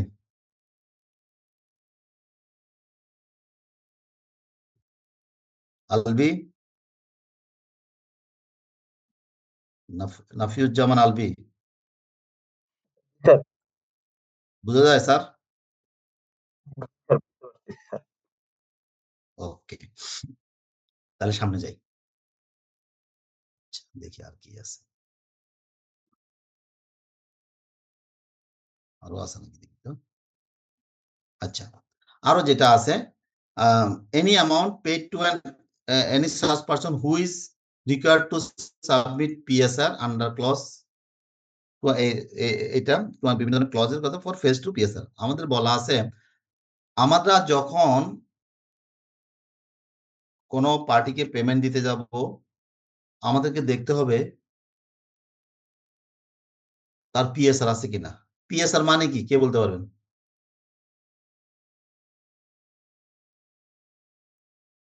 Sir proof of submission. Yes, proof of submission of return. আপনি কোনো একটা সাপ্লায়ার, মনে করেন কোনো একটা সাপ্লায়ার আপনাকে একটা ইনভয়েস প্রোভাইড করছে। এখন আপনি ইনভয়েস প্রোভাইড করার পরে ওই যে স্পেসিফিক যেগুলো আপনি পেমেন্টটা দেওয়ার আগে তার যদি পিএসআর আপনার কাছে সাবমিট করার কথা, দ্যাট ইজ তার যে লাস্ট যে রিটার্নটা সাবমিট করছে, last latest not last, latest যে রিটার্নটা সাবমিট করছে সেটার অ্যাকনোলেজমেন্ট স্লিপটা, PSR proven submission of return, সেই ডকুমেন্টটা যদি আপনার কাছে না দেয়, আপনি যদি পেমেন্টটা দিয়ে দেন, তাহলে আপনার ওই পেমেন্টটা ডিসঅ্যালাউ করে দিবে। Very simple. তাহলে দেখেন, আমাদের ওই যে উইথহোল্ডিং না করলেও যন্ত্রণা, উইথহোল্ডিং করার পর ট্যাক্স না দিলেও যন্ত্রণা, উইথহোল্ডিং ও করছেন, ট্যাক্স করছেন, কিন্তু পিএসআরটা নেন নাই, তাও আপনার যন্ত্রণা। পিএসআরটা আপনার কাছে নাই, তাও আপনাকে ডিসঅ্যালাউ করে দিবে। Any expenditure in capital or personal nature, কোম্পানির কোনো খরচের মধ্যে, পিএল অ্যাকাউন্টের মধ্যে কোনো ক্যাপিটাল নেচারের খরচ আপনি বুকিং করছেন, বুকিং করে প্রফিট কমাইছেন, কোনো পার্সোনাল এক্সপেন্ডিচার, দ্যাট ইজ ওনারের, মালিকের বা কোনো কর্মচারী কর্মকর্তার কোনো পার্সোনাল এক্সপেন্ডিচার এখানে বুকিং হয়েছে, সেগুলো ডিসঅ্যালাউ করে দিবে। Any deduction or deduction created against any liability not specified determined, কোন একটা লাইবিলিটি ক্রিয়েট করছেন, কোন একটা ডিডাকশন লাইবিলিটি ক্রিয়েট করছেন, কিন্তু এটা আপনার লাইবিলিটি নট, এটা স্পেসিফিক না, কোনো প্রুভেন ডকুমেন্ট দিতে পারেন না এই জন্য, তাহলে সেই লাইবিলিটিটা, সেই ডিডাকশনটা আপনার ডিসঅ্যালাউ করে দিবে। Any expenditure not related to the business activity, এমন একটা এক্সপেন্ডিচার দেখা যাচ্ছে যেটা আপনার বিজনেসের সাথে রিলেটেড না, সেই ধরনের খরচগুলো আপনার ডিসঅ্যালাউ করে দিবে। Any depreciation, interest, right of use or IFRS 16 paid rent allowed, এখানে আমাদের এটা একটু আপনারা জাস্ট একটু শুনে রাখেন। আমরা দেখা যায় যে কোনো স্থায়ী কোনো একটা, মনে করেন একটা এক্সাম্পল হিসেবে বলে, আপনি কোনো একটা কমার্শিয়াল ফ্লোর ভাড়া নিলেন মোর দেন 1 ইয়ারের জন্য, আবারও বলি মোর দেন 1 ইয়ারের জন্য ভাড়া নিলেন, তাহলে সেটা IFRS 16 অনুযায়ী বুকিং করতে হয়। IFRS 16 অনুযায়ী আপনি সেখানে অ্যামোর্টাইজেশন চার্জ করেন অর ডেপ্রিসিয়েশন চার্জ করেন এবং ইন্টারেস্ট দেন সেগুলোর উপরে, ওই ধরনের ডেপ্রিসিয়েশন এবং ইন্টারেস্ট গুলো আপনি অ্যালাউবল পাবেন না, পাবেন কত, ওই যে ভাড়া নিয়েছেন শুধু অ্যাকচুয়াল ভাড়াটাই আপনি অ্যালাউবল এক্সপেন্ডিচার পাবেন। ইম্পেয়ারমেন্ট লস, আপনি যে অনেক সময় ইম্পেয়ারমেন্ট করে আমাদের IFRS এর জন্য, ইম্পেয়ারমেন্ট যদি ইম্পেয়ারমেন্ট লস হয়, সেই লস গুলো ট্যাক্স অফিস অ্যাকসেপ্ট করবে না। Any amount paid on an unapproved fund which was required to approve under this act, কোন একটা ফান্ড ওনার যদি এটা আনঅ্যাপ্রুভ থাকে, তাহলে সেই ধরনের অ্যাপ্রুভ ফান্ড, আনঅ্যাপ্রুভ ফান্ডে যদি কোনো ফান্ড দেন, সেটাও আপনি অ্যালাউবল এক্সপেন্ডিচার হিসেবে পাবেন না। Any staff association if the accounts are not maintained in the prescribed manner, আপনি অ্যাকাউন্ট প্রেসক্রাইব ম্যানার অনুযায়ী, দ্যাট ইজ IFRS অনুযায়ী, IAS অনুযায়ী, অ্যাকাউন্টিং স্ট্যান্ডার্ড অনুযায়ী আপনি একটা ফিনান্সিয়াল স্টেটমেন্ট তৈরি করলেন না, সেটা একটা একটা অন্য ধরনের খরচ আপনি একটা পিএল এ বুক করে দিলেন, তাহলে সেই ধরনের খরচগুলো বা IFRS মেনটেন করে অ্যাকাউন্টস না করলে এই যে লাইনগুলো মেনটেন করে না, সেগুলো ডিসঅ্যালাউ করে দিবে। Any payment by of any rent of property whether used for the residential or commercial বা otherwise than banking, এটা একটা বলে ফেলছি, রেসিডেন্ট পারপাসে হোক, কমার্শিয়াল পারপাসে হোক, যে কোনো ধরনের রেন্ট যদি ব্যাংকিং চ্যানেলের মাধ্যমে যদি পে না করেন, তাহলে সেটা ডিসঅ্যালাউবল এক্সপেন্ডিচার হিসেবে কনসিডার হবে। বলেন, আপনাদের 55 শেষ, কতগুলো বললেন বলেন তো, কেউ বলতে পারেন কতগুলো হয়েছে? ওরা তো মনে হয় 20-22টা কম না, 22টা হয়েছে স্যার। 22টা আরো থাকতে পারে, দেখে নিয়েন বইতে। তাহলে দেখেন আমার এই 22টা খুব বেশি কি কঠিন এগুলো? আমার মতে তো বেশি কঠিন না, আমাকে যদি বলেন। এগুলো আমাদের যে কোনো পিএল অ্যাকাউন্ট করার সময় আমরা এই ধরনের খরচগুলো বা এগুলো পাই আমরা। তাহলে আপনাদের কাজ হচ্ছে এগুলো মুখস্থ করা। আমি বারবার একটা কথা বলতেছি, 55টা ভেরি ভেরি ইম্পর্টেন্ট। সরি, ঠিক আছে, যাবো, আগাবো। জি স্যার।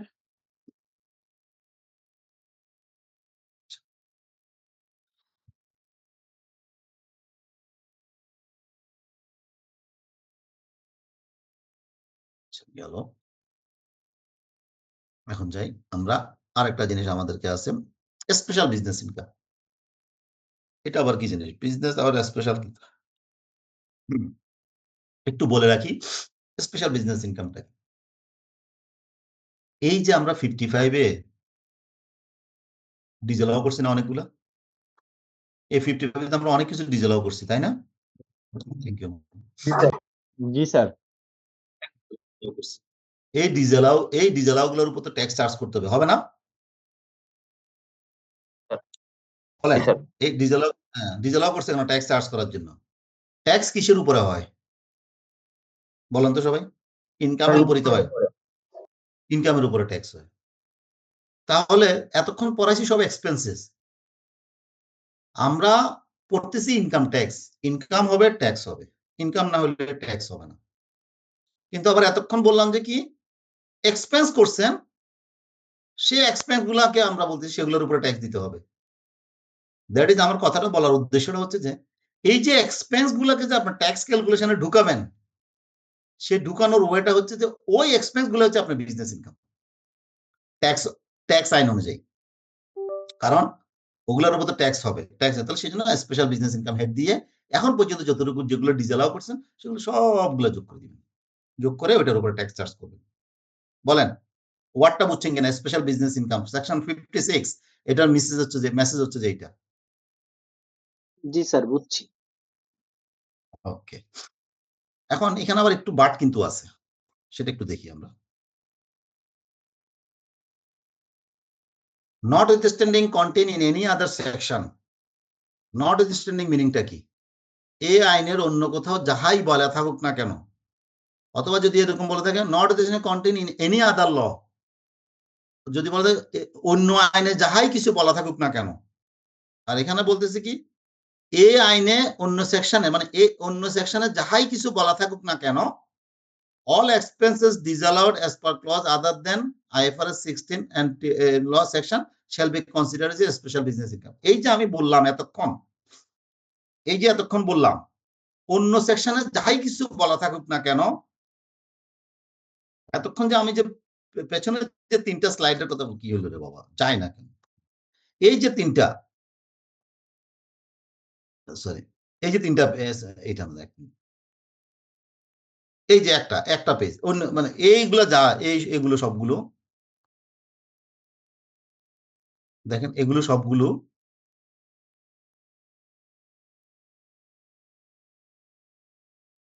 এক্সেপ্ট দুইটা। কোন দুইটা? এইটা এবং এইটা, এই দুইটা বাদ দিয়ে বাকি সবগুলো স্পেশাল ইনকাম।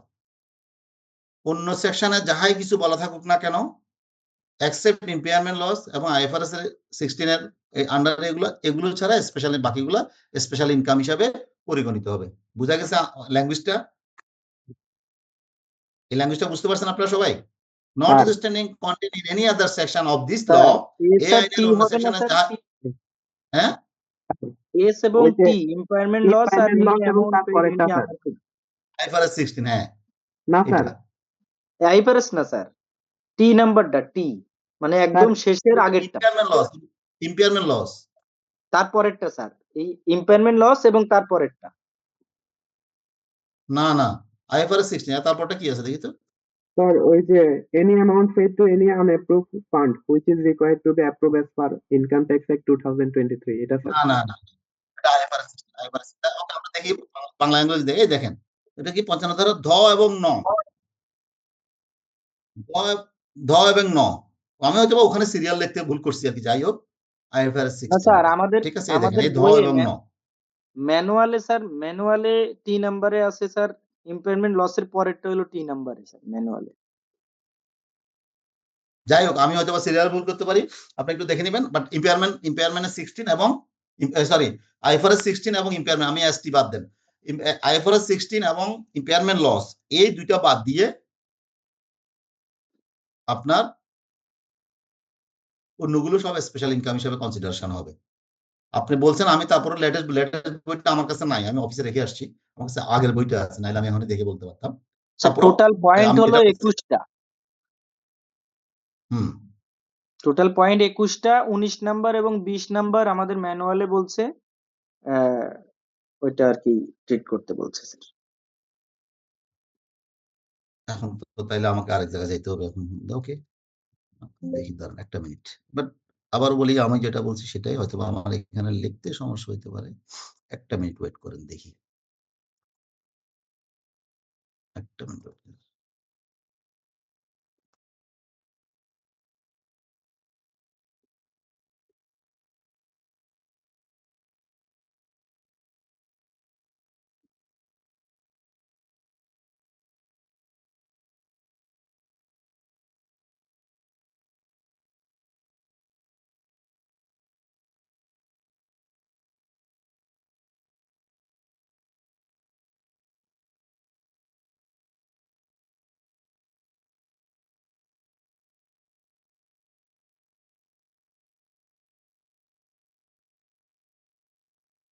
আমারটা একটা অর্ডিন্যান্সের স্ক্রিন দেখা যাচ্ছে? জি স্যার।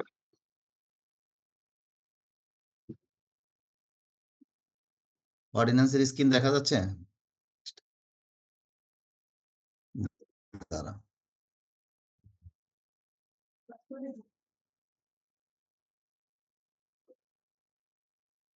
কারণ 56 হয়ে গেল।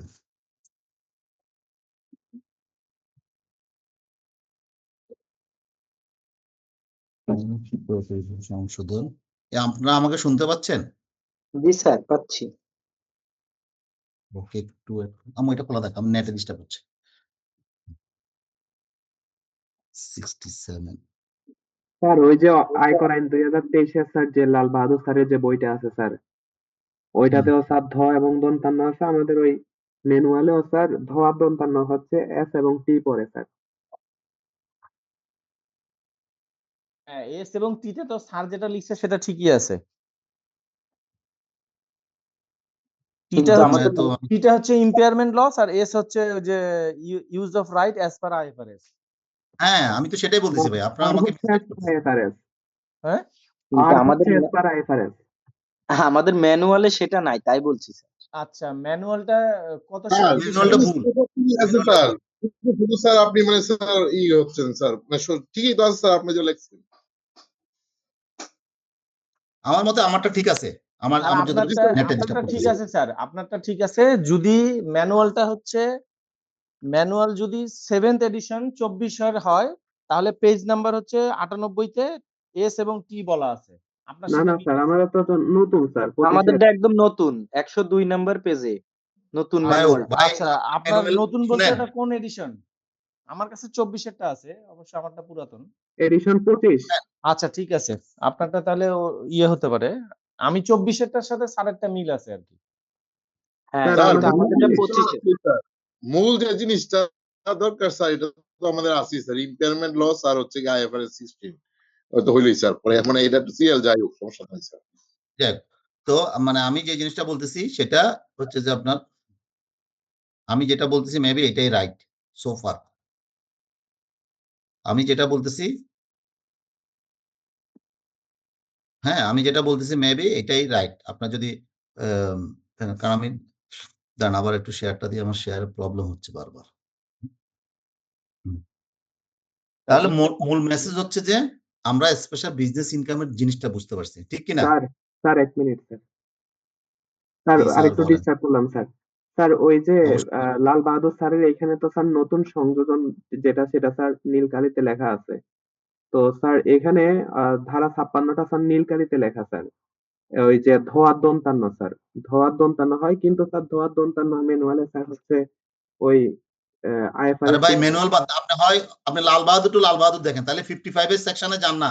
ধতে কি বলা আছে? আমার কাছে বইটা একটু গতবারেরটা, আমি এই জন্য এটা ধরতেছি না। স্যার আমাদের আপনি এটা 50 আপডেট, এই জন্য বলতেছি স্যার এটা। তো আপনারটা ঠিক আছে, কিন্তু বিষয়টা হলো এখানে তথ্যের সাথে ওটা মিল নাই। এখন আপনার যদি স্যার ঠিক থাকে তাহলে আমরা ওটাই ফলো করবো। আচ্ছা, আমারটা আশা করি ঠিক আছে, স্যার তারপরেও ওই আমি ধতে কাল আছে তো স্যার, স্যার ধতে আছে হচ্ছে আম, আচ্ছা স্যার ওইটাই তো দেখছি।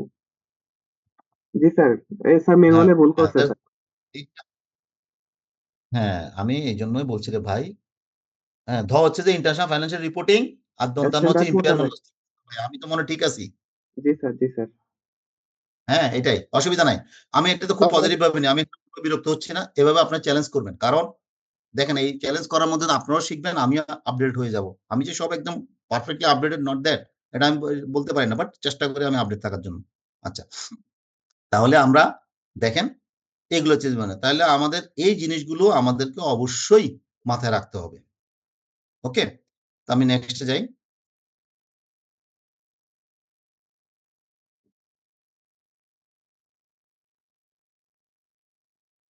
ঠিক গেল।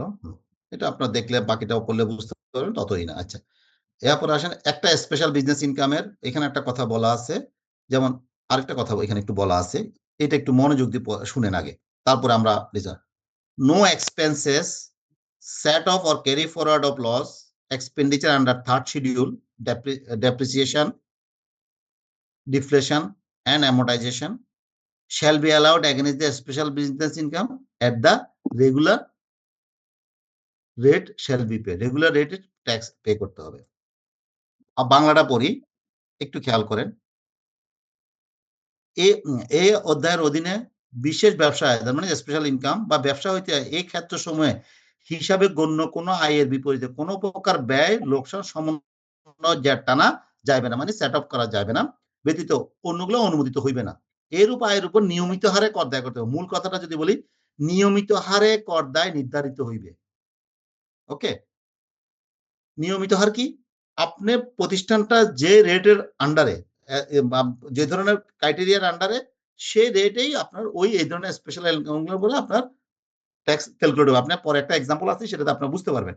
তবে শর্ত থাকে যে অনেক সময় মনে করেন আমিও প্রাইভেট লিমিটেড কোম্পানি, আপনিও প্রাইভেট লিমিটেড কোম্পানি, বাট আমার ক্রাইটেরিয়া দুজন প্রাইভেট লিমিটেড, বাট আমার একটা ক্রাইটেরিয়ার কারণে আমার ট্যাক্স রেটটা প্রাইভেট লিমিটেড কোম্পানির ট্যাক্স রেট না। যেমন এক্সাম্পল হিসেবে যদি বলি, মনে করেন যে একটা গার্মেন্টস, সে বিজনেস করে গার্মেন্টস, সে কিন্তু private limited company or public limited company, what ever it is, মনে করেন প্রাইভেট লিমিটেড। তাইলে আর আরো একটা প্রতিষ্ঠান, সে মনে করেন বিজনেস করে হইলো টয়লেটস, কসমেটিক্স, এইটার, তাহলে ওই প্রাইভেট লিমিটেড আমাদের বলা আছে কি প্রাইভেট লিমিটেড কোম্পানির ট্যাক্স রেট হচ্ছে 27.5%।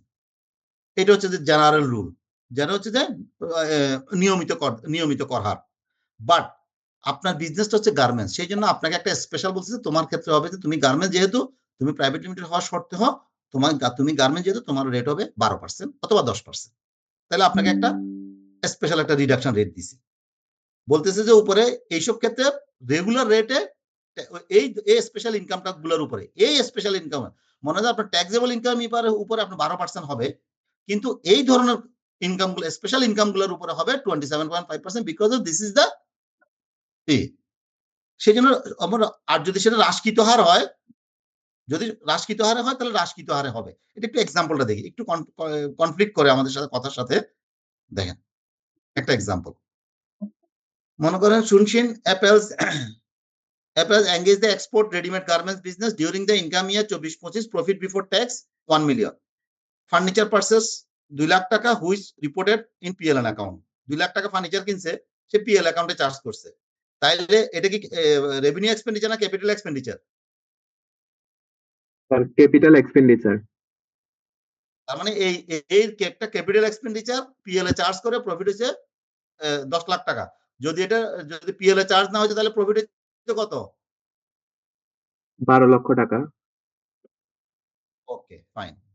এমপ্লয়ি স্যালারি 50,000 টাকা without deducting TDS। Employee salary আপনার 50,000 টাকা TDS ডিডাক্ট করা নেই। What will be the taxable income under the business head and tax liability of the assessment year? এর বিজনেস ইনকাম কত হবে? হ্যাঁ, দেখেন, আচ্ছা এখানে আচ্ছা তারপর আমরা এখানে আরেকটা জিনিস পরে আসতে হবে, আমাকে একটু পরে আসতে হবে। একটা বলতেছে কি, তবে শর্ত থাকে যে হ্রাসকৃত হারে কর প্রযোজ্য, মানে রিডাকশন রেট বলতে কোন 55 ধারার ক। 55 ধারার কটা কি জানেন? ওই যে 55 ধারার প্রথম কটা কি?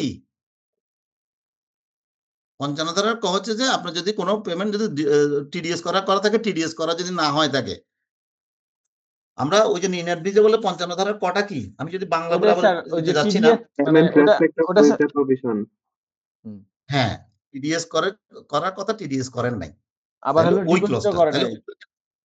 হ্যাঁ, ওই ডিপোজিটও কেন, বিশেষ ক্ষেত্রে উক্ত হ্রাসকৃত হারে কর দায় নির্ধারিত হবে, হ্রাসকৃত হারে কর দায় নির্ধারিত হবে। ওকে, আমরা আসি তাহলে এটা। এখন আপনাকে বলছে যে you calculate the tax liability, আপনার ট্যাক্স লায়াবিলিটি বের করতে বলছে। দেখেন, বা তাইলে আমরা বলতেছি নেচার অফ ট্রানজাকশন কি, প্রফিট বিফোর ট্যাক্স 10 লাখ টাকা পাইলাম, 10 লাখ টাকা।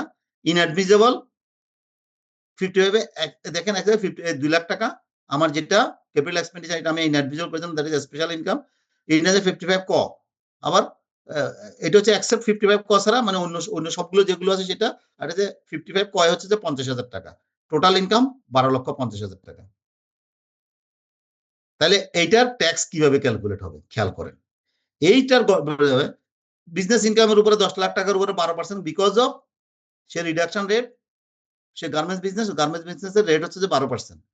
আর স্পেশাল ইনকাম সেটা হচ্ছে কি, ওই যে ওইটা হচ্ছে নিয়মিত হারে কর হবে, ওইটা হচ্ছে নিয়মিত প্রাইভেট লিমিটেড কোম্পানি যে নিয়মিত হার যেটা, সে নিয়মিত হার হচ্ছে যে 27 দেখেন নিয়মিত হারে 27.5। আর স্পেশাল ইনকাম যে স্যালারি গুলোর উপর 27.5, আর স্পেশাল যেটা এক্সেপ্ট 5 to 50 কর সেটা 12%, 24% হচ্ছে যে আমার ওই এর উপরে। তাহলে এই জিনিসটা বুঝতে পারবেন আপনারা এই দুইটার কথাবার্তা, এই দুইটা পড়লেই এই দুইটার ইম্প্যাক্ট হচ্ছে যে আমার এই এক্সাম্পল।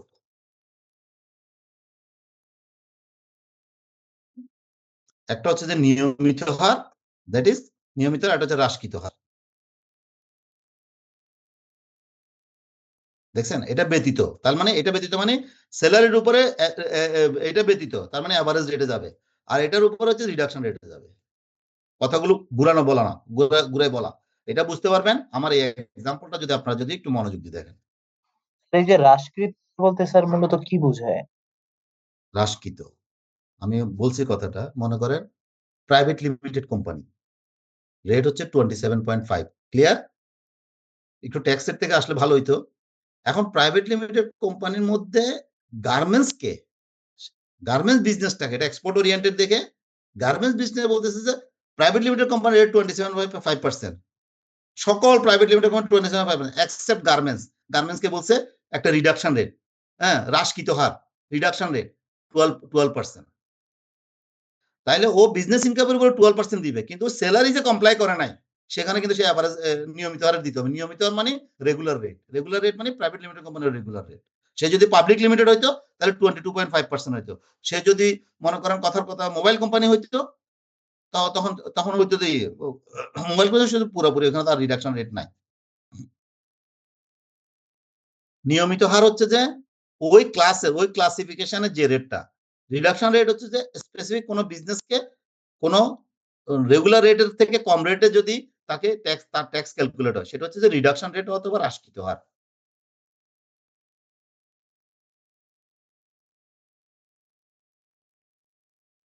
ক্লিয়ার সবাই? জি স্যার।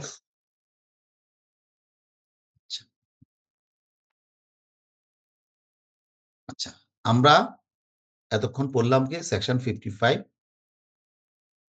এবং আমার সেকশন 56 ইনঅ্যাডমিসেবল এক্সপেন্সেস। আমি এটাতে বেশি সময় দেওয়ার একমাত্র কারণ আবারও বলি, this is very very important, কারণ এগুলো না বুঝলে কখনো কোম্পানি অ্যাসেসমেন্ট করা যাবে না, গ্যারান্টেড। আচ্ছা, আমাদের আরো কিছু ডিমড ইনকাম আছে, অনুমিত ইনকাম, এগুলো ইনকামের মতো না দেখতে, বাট ট্যাক্স অফিস বলে যেগুলা ইনকাম হিসাবে কনসিডারেশন হবে আন্ডার সেকশন 46 আরো যেগুলা বলা আছে ডিমড ইনকাম। সেটা কি কি দেখি।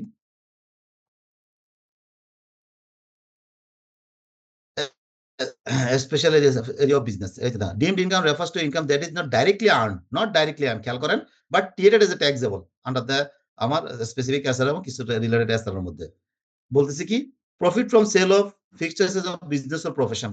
আপনি যদি কোনো ফিক্সড অ্যাসেট সেল করে যদি বিজনেস প্রফিট করে থাকেন তাহলে সেটা ডিমড ইনকাম হিসেবে। ফিক্সড অ্যাসেট সেল করে কখন প্রফিট হয় বলেন তো?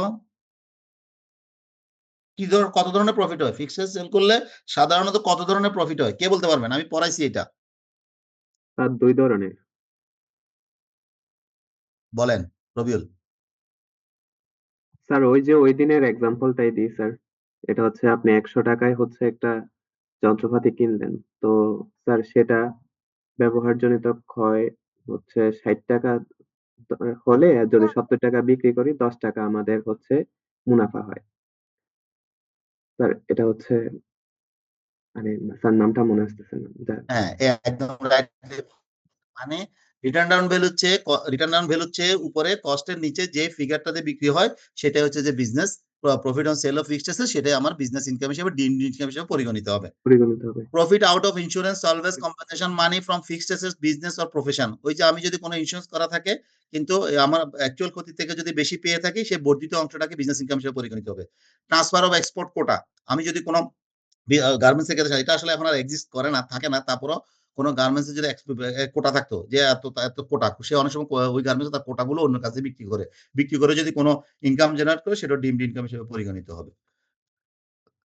তারপরে কোনো লাইবিলিটি, এটা আমি বলছিলাম গত ক্লাসে, যে কোনো যদি লাইবিলিটি ক্রিয়েট হয় যদি উইদিন 3 ইয়ার্স এর ভিতরে পেমেন্ট না করে থাকেন তাহলে সেটা বিজনেস ইনকাম হিসেবে পরিগণিত। 3 ইয়ার্স বলতে আমি বুঝেছিলাম হাতের 5, যে বছর সংগঠিত হবে সেই বছর বাদ দিয়ে পরের 3 বছরে ধরো না।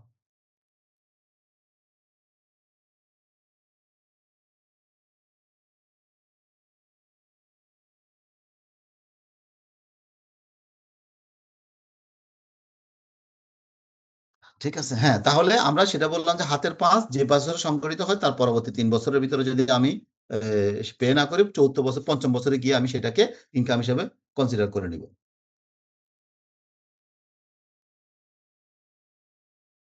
ডেপ্রিসিয়েশন, ডেপ্রিসিয়েশন হচ্ছে কি, আমরা সাধারণত ডেপ্রিসিয়েশন ক্যালকুলেট করে আমাদের অ্যাকাউন্টিং স্ট্যান্ডার্ড অনুযায়ী এবং ওই অ্যাসেটটা যত বছর যাবে ইন্টারন্যাশনালি এবং কোম্পানি পলিসি অনুযায়ী ডেপ্রিসিয়েশন চার্জ করে থাকি।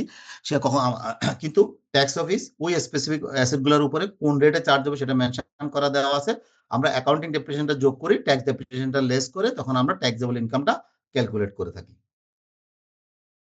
সেখানে এই জিনিসগুলো আছে, normal depreciation, initial depreciation, accelerated depreciation, এই ধরনের ডেপ্রিসিয়েশন এবং অ্যামোর্টাইজেশনের ক্ষেত্রে যে বিভিন্ন ধরনের সফটওয়্যার লাইসেন্স থাকে সেগুলো হচ্ছে যে এইটা। ওকে, তাহলে দেখেন আমাদের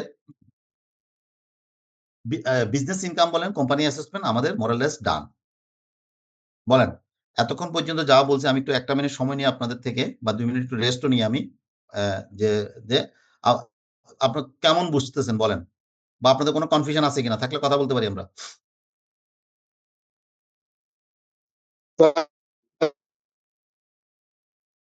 সুপ্রিয় শুনতে পাইনি। এক্সিলেন্ট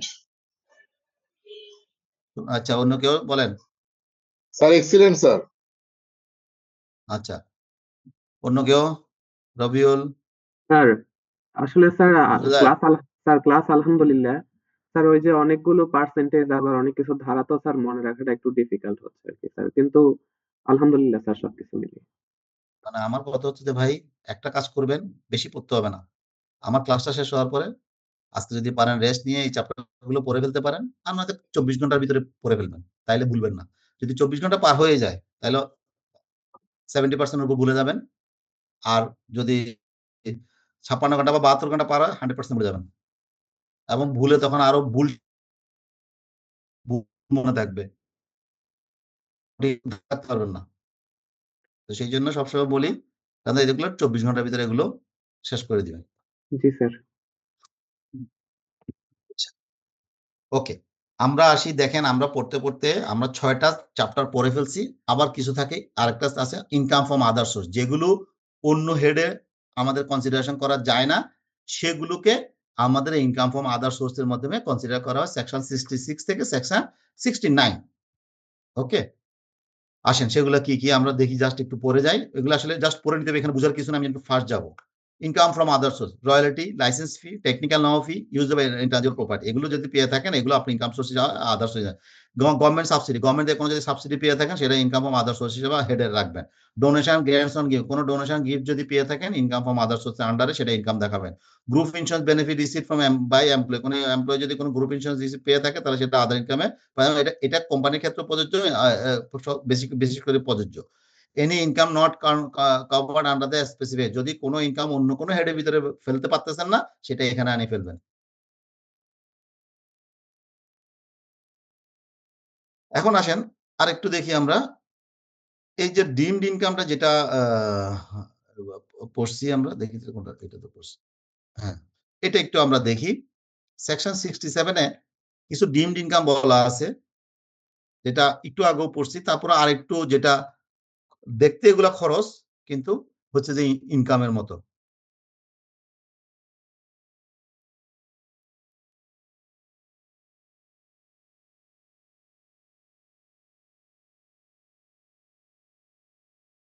হ্যাঁ, যেমন আনএক্সপ্লেইন ক্যাশ ক্রেডিট লায়াবিলিটিস, আপনি কোনো ক্যাশ ক্রেডিট নিছে সেটা আনএক্সপ্লেইন আছে। আচ্ছা, আমি সেটার জন্য আমি আরো ডিটেলসে চলে যাই, একটা মিনিট, তাহলে ডিটেলস এগুলো একটু বুঝতে পারবেন, খুবই ইম্পর্টেন্ট এটা। Unexplained cash credit, if any amount found to credit or taxpayer account, no proper explanation is given, মানে কোনো একটা ক্যাশ ক্রেডিট হয়েছে, ইনভেস্টমেন্ট হয়েছে, সেটা আপনি এক্সপ্লেন করতে পারতেছেন না কোত্থেকে পাইছেন কি সেগুলো, তাইলে সেটা আপনার ডিমড ইনকাম হিসেবে পরিগণিত হবে।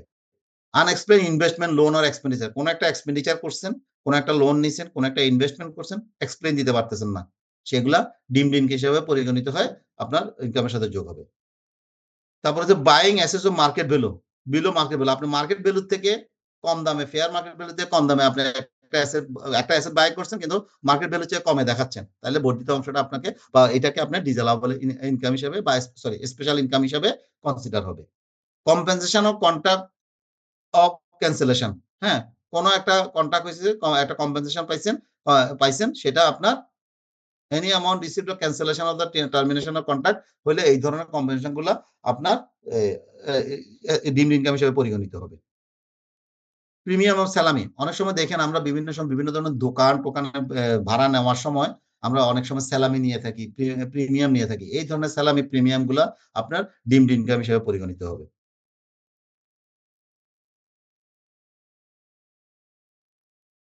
এই যে তারপরে কি? কিছু কিছু ক্ষেত্রে দেখা যায় স্যার, বলেন, এই কে বলছিলেন? নাফিজুজ্জামান, বুঝি নাই কথা।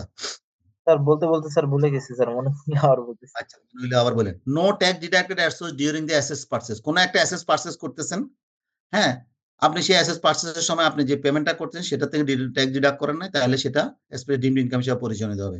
উইভার লোন, আপনি কোনো লোন নিছিলেন, এই লোনটা আপনাকে পে করতে হচ্ছে না, পে করতে হয় না, মনে মনে কোনো ফ্রেন্ড থেকে আপনি লোন নিছেন, সেই লোনটা আপনি পে করতে হচ্ছে না, তাহলে সেটা আপনার এই যে পে করতে হচ্ছে না, তাহলে সেটাকেও আপনার ডিমড ইনকাম হিসেবে পরিগণিত হবে। লটারি গ্যাম্বলিং উইনিং, আপনি কোনো লটারিতে গ্যাম্বলিং এ কোথাও যদি কোনো টাকা পয়সা পেয়ে থাকেন, গ্যাম্বলিং এ উইন করেন, তাহলে সেটাও ডিমড ইনকাম হিসেবে পরিগণিত হবে, সেকশন 67 সাবসেকশন 9।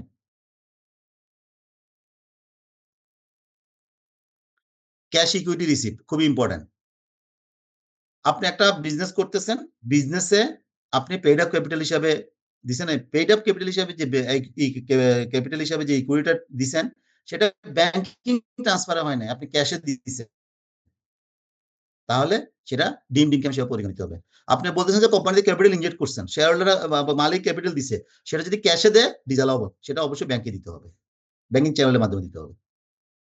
আর স্যার যদি বাইং হাই, এক কোম্পানি আরেক কোম্পানিকে স্যার ক্যাশ ট্রানজাকশন করে, ধরেন আমার দুইটা কোম্পানি আছে, তো এক কোম্পানি থেকে আমি আরেক কোম্পানিতে 20 লাখ বা 30 লাখ টাকা ট্রান্সফার করব, যদি ব্যাংকিং চ্যানেলে না করি স্যার, সেক্ষেত্রে ডিমড ইনকাম, এক বাক্যে শেষ।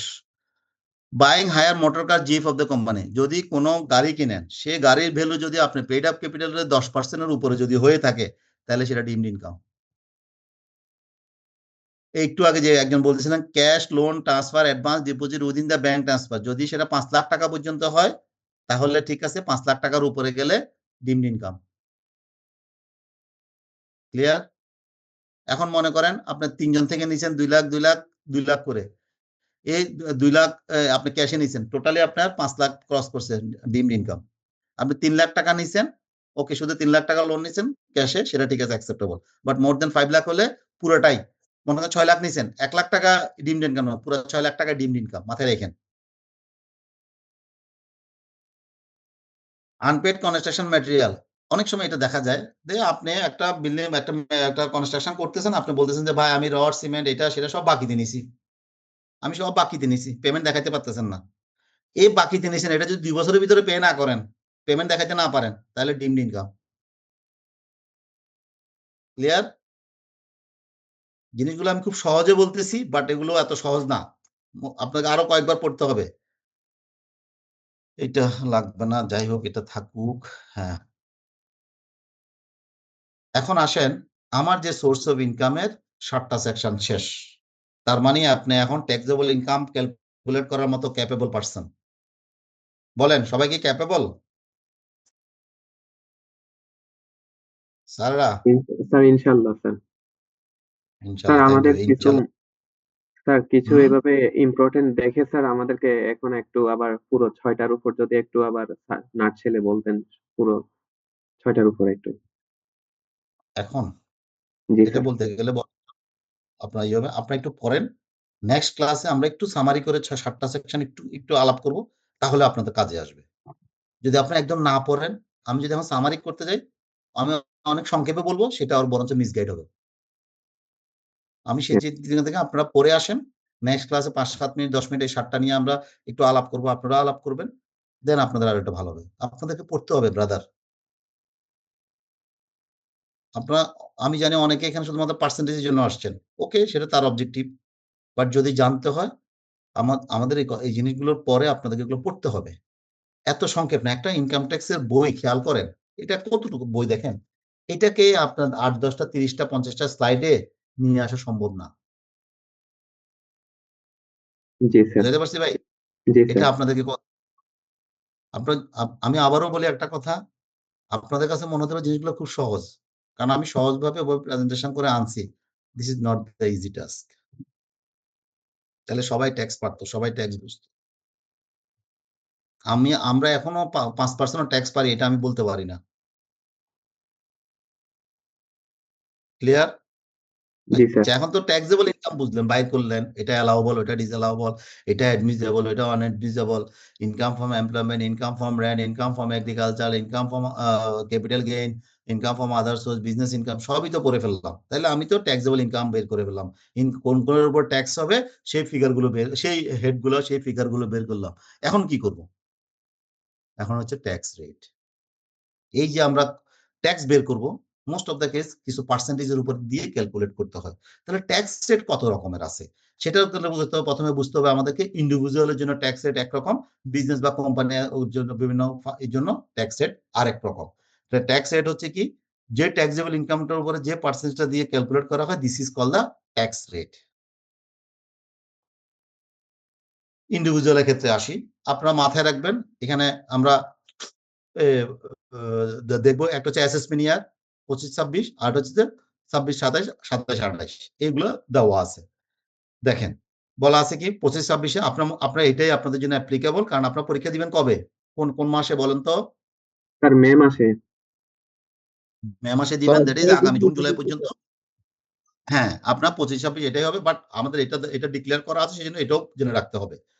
বলতেছি কি, একজন ইন্ডিভিজুয়াল পার্সন, ব্যক্তি, এটা হচ্ছে ইন্ডিভিজুয়াল বলতে ব্যক্তি বোঝায়, এবং ফার্মেরও ক্ষেত্রে, যে প্রথম 3 লাখ টাকা আপনার 3,50,000 পর্যন্ত নিন, পরবর্তী 1 লাখ টাকার পর্যন্ত হচ্ছে 1 লাখ টাকার উপরে 5%, নেক্সট খেয়াল রাখেন এটা, হ্যাঁ, পরে নেক্সট 4 লাখ টাকার উপরে 10%, নেক্সট 5 লাখ টাকার উপরে 15%, নেক্সট 5 লাখ টাকার উপরে 20%, নেক্সট 20 লাখ টাকার উপরে 25%, এরপর যদি বাকি থাকে 30%, আর সামনের বছর থেকে এই ধরনের এইগুলো।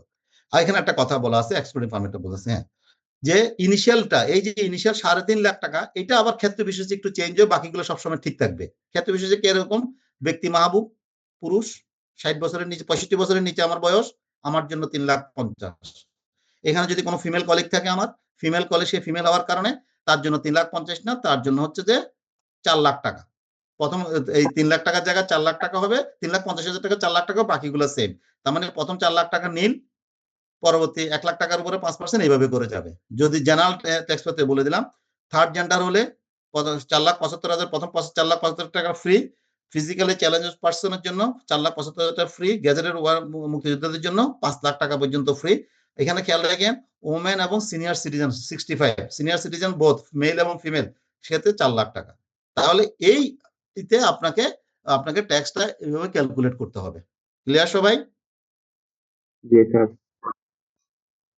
আচ্ছা, আবার এখানে কথা আছে, ট্যাক্স থাকলে আবার কিছু মিনিমাম ট্যাক্সের কথা বলা আছে। মিনিমাম ট্যাক্স গুলো দেখি আমরা। মিনিমাম ট্যাক্স, আচ্ছা, আমরা কি ব্রেক দেওয়ার দরকার আছে না একদম টেনে যাই, কি বলেন? শেষ করি? স্যার শেষ করে দেন স্যার, এটা ভালো হবে হ্যাঁ, স্যার। শেষ করি। আচ্ছা,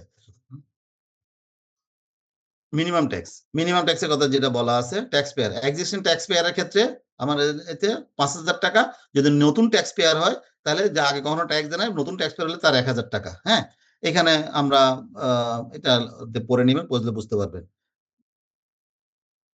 আমাদের কতগুলো খাত আছে ইন্ডিভিজুয়ালের ক্ষেত্রে, যে এই খাতগুলো থেকে আপনার ইনকাম জেনারেট হলে এই ইনকামের সময় যে টিডিএসটা করা হয়, এটাই ফাইনাল সেটেলমেন্ট, এক্সট্রা কোনো ট্যাক্স দিতে হবে না।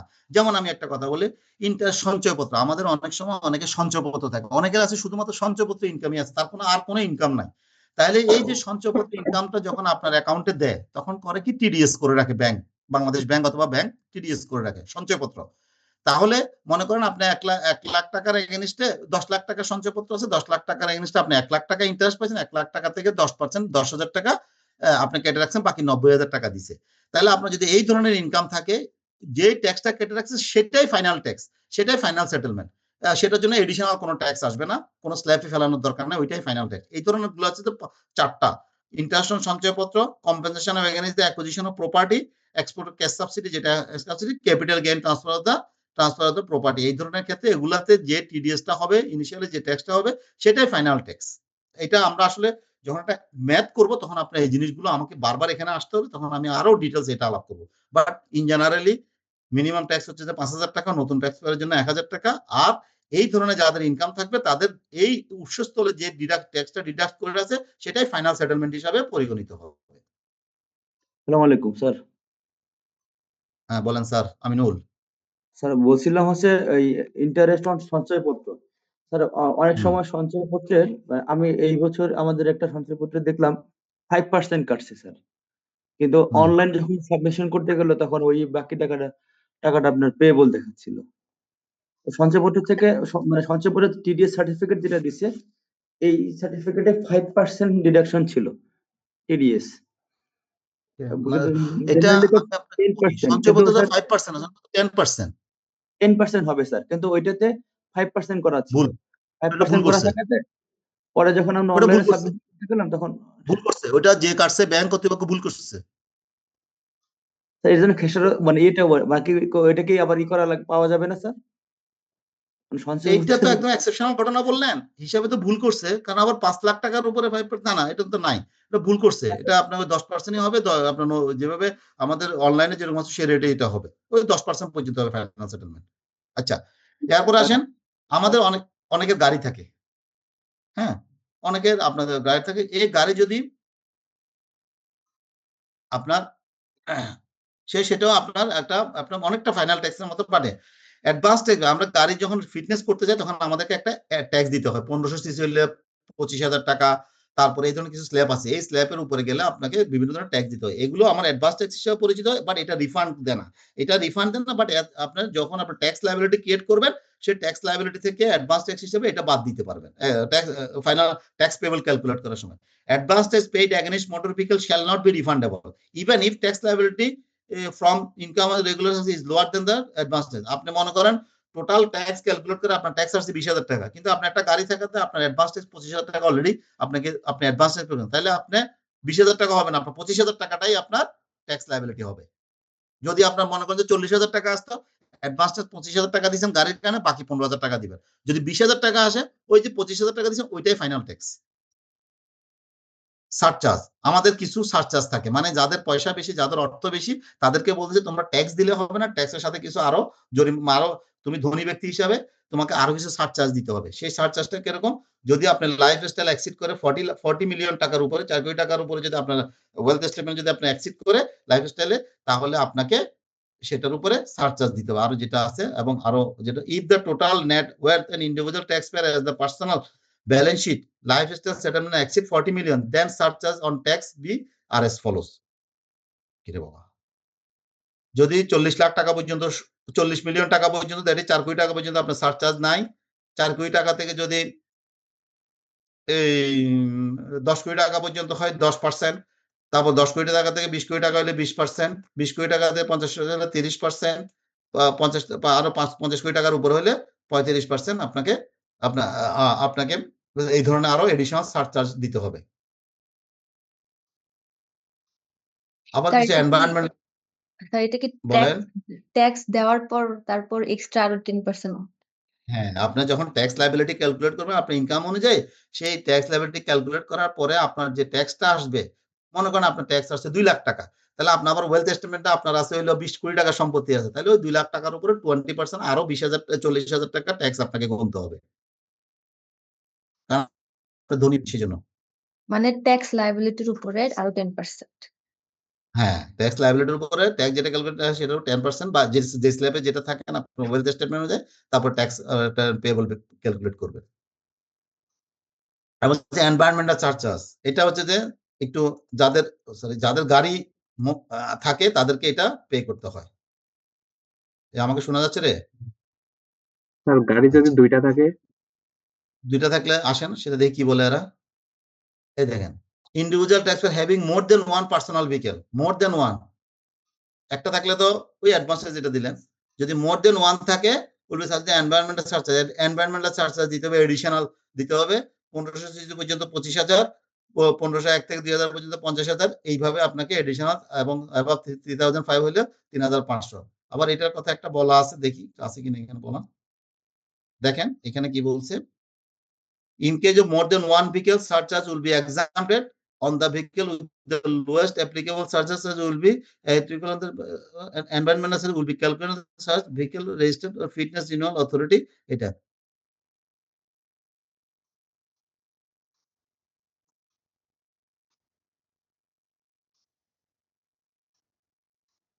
যেটা আমি একটু পরে এটা একটু লিখতে মনে হয় ভুল করছি, যাই হোক।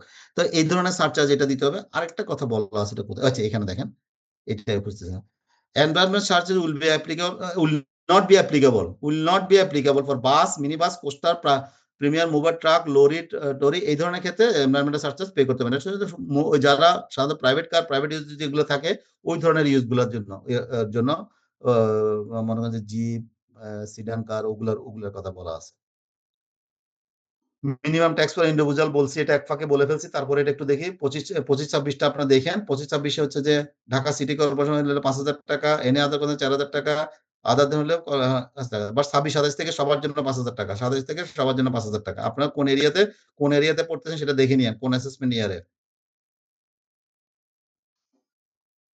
এটা তো বলছি, এটা লাগবে না। আচ্ছা, এটাও বলছে, এটা আবার যেখানে আছে এটা আমরা একটু জাস্ট এখানে দেখা যে আপনার 6 শিডিউল অনুযায়ী কিছু ইনকামকে এক্সাম্পল, এটা আপনার যদি রিক্যাপ করে নেন, এগ্রিকালচার ইনকামে 5 লাখ টাকা যদি হয় শুধুমাত্র একজন, আগে ছিল 2 লাখ টাকা। তারপরে আমাদের এমপ্লয়মেন্ট স্যালারি ইনকামে 5 লাখ টাকা, আগে ছিল 4.5 লাখ টাকা। এগুলো হচ্ছে যে আমার এক্সাম্পটেড income, income from universal pension, এগুলো আমরা আগেও পড়ছি, আগের স্লাইডগুলোতে আছে। এখন আসেন ট্যাক্স রেটও পাইলেন ইন্ডিভিজুয়ালের ক্ষেত্রে, মিনিমাম ট্যাক্সও দেখলেন, সারচার্জও দেখলেন। এখন আপনার জন্য আরেকটা ট্যাক্স রিবেট আছে। সেটা কিরকম, যদি আপনি সার্টেন পয়েন্টে ইনভেস্টমেন্ট করেন, আপনি যে টোটাল যে ইনকামটা করেন পুরো ইনকামটা খেয়ে ফেলেন না, কিছু ইনভেস্ট করেন। ইনভেস্টমেন্টকে এই করার জন্য, সঞ্চয়কে উৎসাহিত করার জন্য বলছে যে তুমি যদি সার্টেন কেসে যদি ইনভেস্টমেন্ট করো তাহলে সার্টেন লেভেল পর্যন্ত তোমার ট্যাক্স লায়াবিলিটি কমাইতে পারবা। দেখি সেগুলো কি কি। দেখেন এই ক্ষেত্রে যদি আপনি ইনভেস্ট করেন, এগুলো ইনভেস্টমেন্ট অ্যালাউন্স হিসেবে ট্যাক্স রিবেট পাবেন। তাহলে ইনভেস্টমেন্টের ক্ষেত্রগুলো কোনগুলা, সেটা কোথায় বলা আছে, 6 শিডিউল পার্ট 3 তে। আপনি যদি লাইফ ইন্স্যুরেন্স প্রিমিয়ামে যদি কোনো ইন্স্যুরেন্স করা থাকে, সেটা 10% of policy value.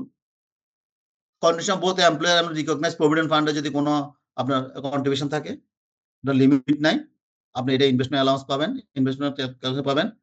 Investment government security which is treasury bond, সঞ্চয়পত্র, ডিবেঞ্চার, সরিয়া বেস সিকিউরিটি, যেসব ক্ষেত্রে 5 লাখ টাকা পর্যন্ত ইনভেস্টমেন্ট অ্যালাউন্স, 5 লাখ টাকার উপরে করলে সেটা পাবেন না। ইনভেস্টমেন্ট আদার ইউনিট সার্টিফিকেট, মিউচুয়াল ফান্ড, তারপরে জয়েন্ট ম্যাচে গেলে 5 লাখ টাকা পর্যন্ত, 5 লাখ টাকার উপরে গেলে পাবেন না। ডিপিএস, আপনি যদি ডিপিএস থাকে 1,20,000 টাকা পর্যন্ত পাবেন, 1,20,000 টাকার উপরে পাবেন না, 1,20,000 টাকা পর্যন্ত ইনভেস্টমেন্ট অ্যালাউন্স পাবেন। Investment listed and security exchange commission, আপনি যদি শেয়ার মার্কেট থেকে কোনো শেয়ার কিনেন, সেটা যত টাকাই হোক ইনভেস্টমেন্ট অ্যালাউন্স হিসেবে পাবেন। Donation of the NBR approval charitable hospital, NBR কিছু চ্যারিটেবল হসপিটালকে যদি আপনার ওখানে ডোনেশন করলে, যেগুলো অ্যাপ্রুভ থাকে সেখানে ডোনেট করলে যত টাকাই ডোনেট করেন আপনি ইনভেস্টমেন্ট অ্যালাউন্স হিসেবে পাবেন।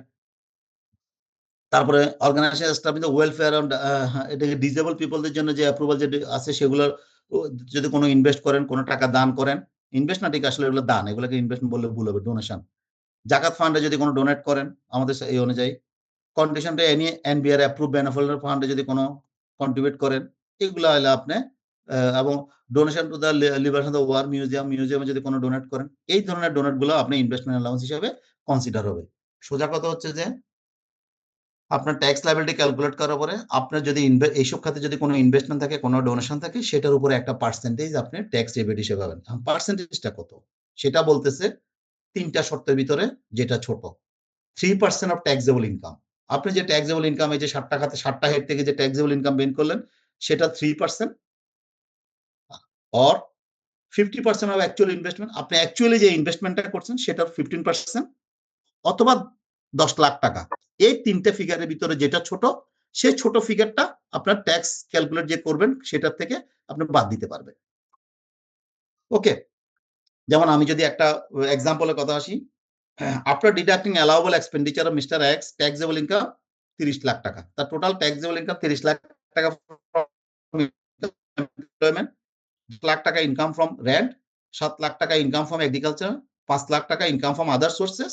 এইসব ক্ষেত্রে তার এই টোটাল ইনকাম, এবং সে ইনভেস্ট করছে অ্যাকচুয়াল ইনভেস্টমেন্ট তার 10 লাখ টাকা, অ্যাপ্রুভ যেগুলো যেসব জায়গাতে ইনভেস্টমেন্টের কথা বলা আছে সেগুলোতে সে ইনভেস্ট করছে।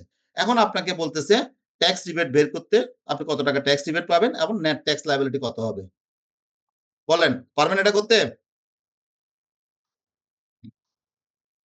আবারও বলি, একজনের সে টোটাল সে এমপ্লয়মেন্ট খাতে 30 লাখ টাকা, সবকিছু বাদ দিয়ে ওই যেগুলো অ্যালাউ বলে সেগুলো বাদ দিয়ে 30 লাখ টাকা ট্যাক্সেবল ইনকাম, রেন্টের থেকে ট্যাক্সেবল ইনকাম 10 লাখ টাকা, এগ্রিকালচারতে ট্যাক্সেবল 7 লাখ টাকা, ইনকাম ফ্রম আদার সোর্স হচ্ছে যে 5 লাখ টাকা। এগুলো হচ্ছে তার টোটাল ইনকাম, ট্যাক্সেবল ইনকাম, এবং সে তার ইনভেস্টমেন্ট করছে হলো 10 লাখ টাকা। তাহলে তার নেট ট্যাক্স রিবেট কত এবং ট্যাক্স লায়াবিলিটি কত?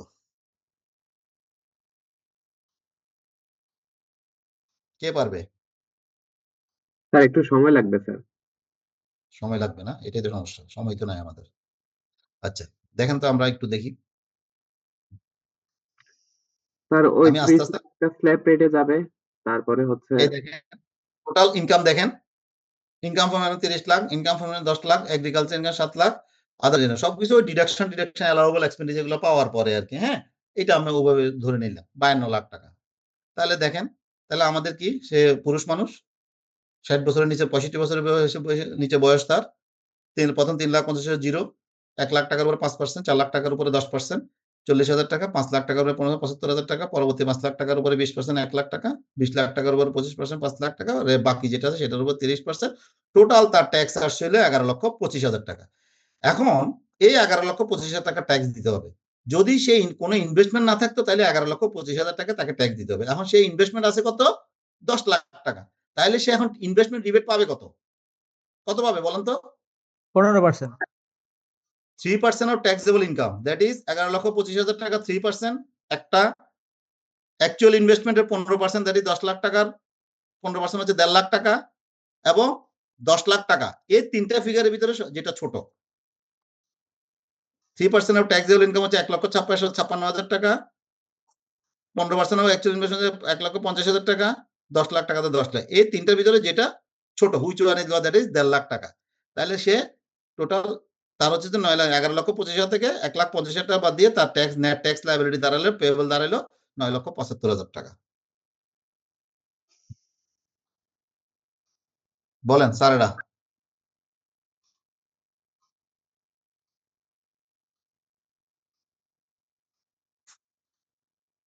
কারো কোনো কোশ্চেন? না স্যার। বলো, কোশ্চেন থাকবে কি? এত সুন্দর করে করে দিলে তো সহজ জিনিস, তাই না? জি স্যার। কিন্তু এত সহজ না তো ভাইয়া, আসলে এত সহজ না। ওকে, বাট কঠিনও না।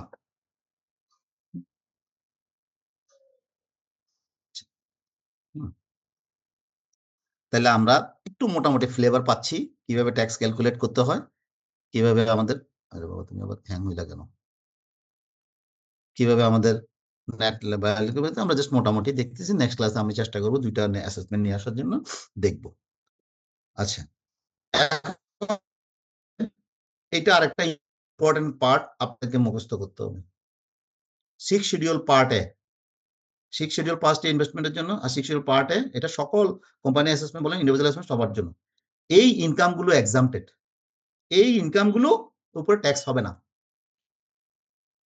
এইখানে যত যে প্যারাসহ দিয়ে দিছি, বসে বসে মুখস্থ করবেন, পড়বেন, বুঝবেন এগুলা। যেমন গ্র্যান্ড রিসিভ গভর্নমেন্ট ও local authority any tax free. আপনি যদি কোনো গভর্নমেন্ট অথরিটি কোনো গ্র্যান্ট পান, লোকাল অথরিটি পান, তাহলে এটা ফুললি এক্সাম্পটেড, এটার উপর ট্যাক্স দিতে হবে না। Any pension receive from government pension, government pension থেকে যদি কোনো পেনশন পেয়ে থাকেন, সরকারি কর্মচারীদের পেনশন এক্সাম্পটেড, সেটার উপর ট্যাক্স হবে না। গ্র্যাচুইটি ইনকাম, আপনি যদি কোনো গ্র্যাচুইটি পেয়ে থাকেন, গ্র্যাচুইটি বাবদ ইনকাম হয়, সেটা 2.5 লাখ টাকা, 2.5 কোটি টাকা পর্যন্ত ফ্রি, 2.5 কোটি টাকার উপরে পাইলে সেটা taxable. Payment of recognized provident fund approve এগুলো যদি যে পেমেন্ট করেন ওগুলো থেকে পেয়ে থাকেন ফুললি এক্সাম্পটেড। পেনশন ও সেভিং সার্টিফিকেট থেকে যদি 5 লাখ টাকা পর্যন্ত ফ্রি, 5 লাখ টাকার উপরে ইনকাম হবে, ট্যাক্সেবল হবে। Income earn from abroad broad to the foreign remittance থেকে কোনো যদি ইনকাম করে দেন fully exempted. Income from wage অন scheme, euro bond, dollar bond, এইসব বন্ড থেকে যদি কোনো ইনকাম করে থাকে fully tax exempted. Income under agriculture income, যদি শুধুমাত্র আপনি এগ্রিকালচার ইনকাম থাকে, শুধুমাত্র এগ্রিকালচার ইনকাম থাকে, তাহলে 5 লাখ টাকা পর্যন্ত আপনার এক্সাম্পটেড।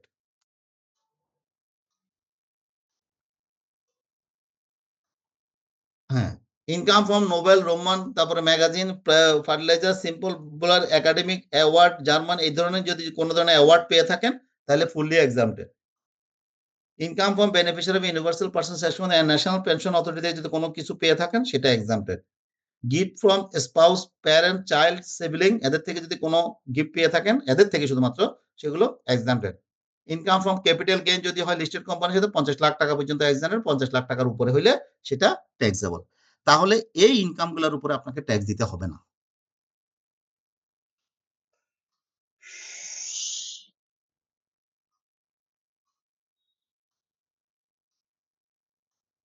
আপনাকে একজন ইন্ডিভিজুয়াল হিসেবে এই ক্লজগুলো যদি অ্যাকসেপ্ট করে, আপনাকে আপনার লাইফস্টাইল জমা দিতে হবে রিটার্নের সাথে।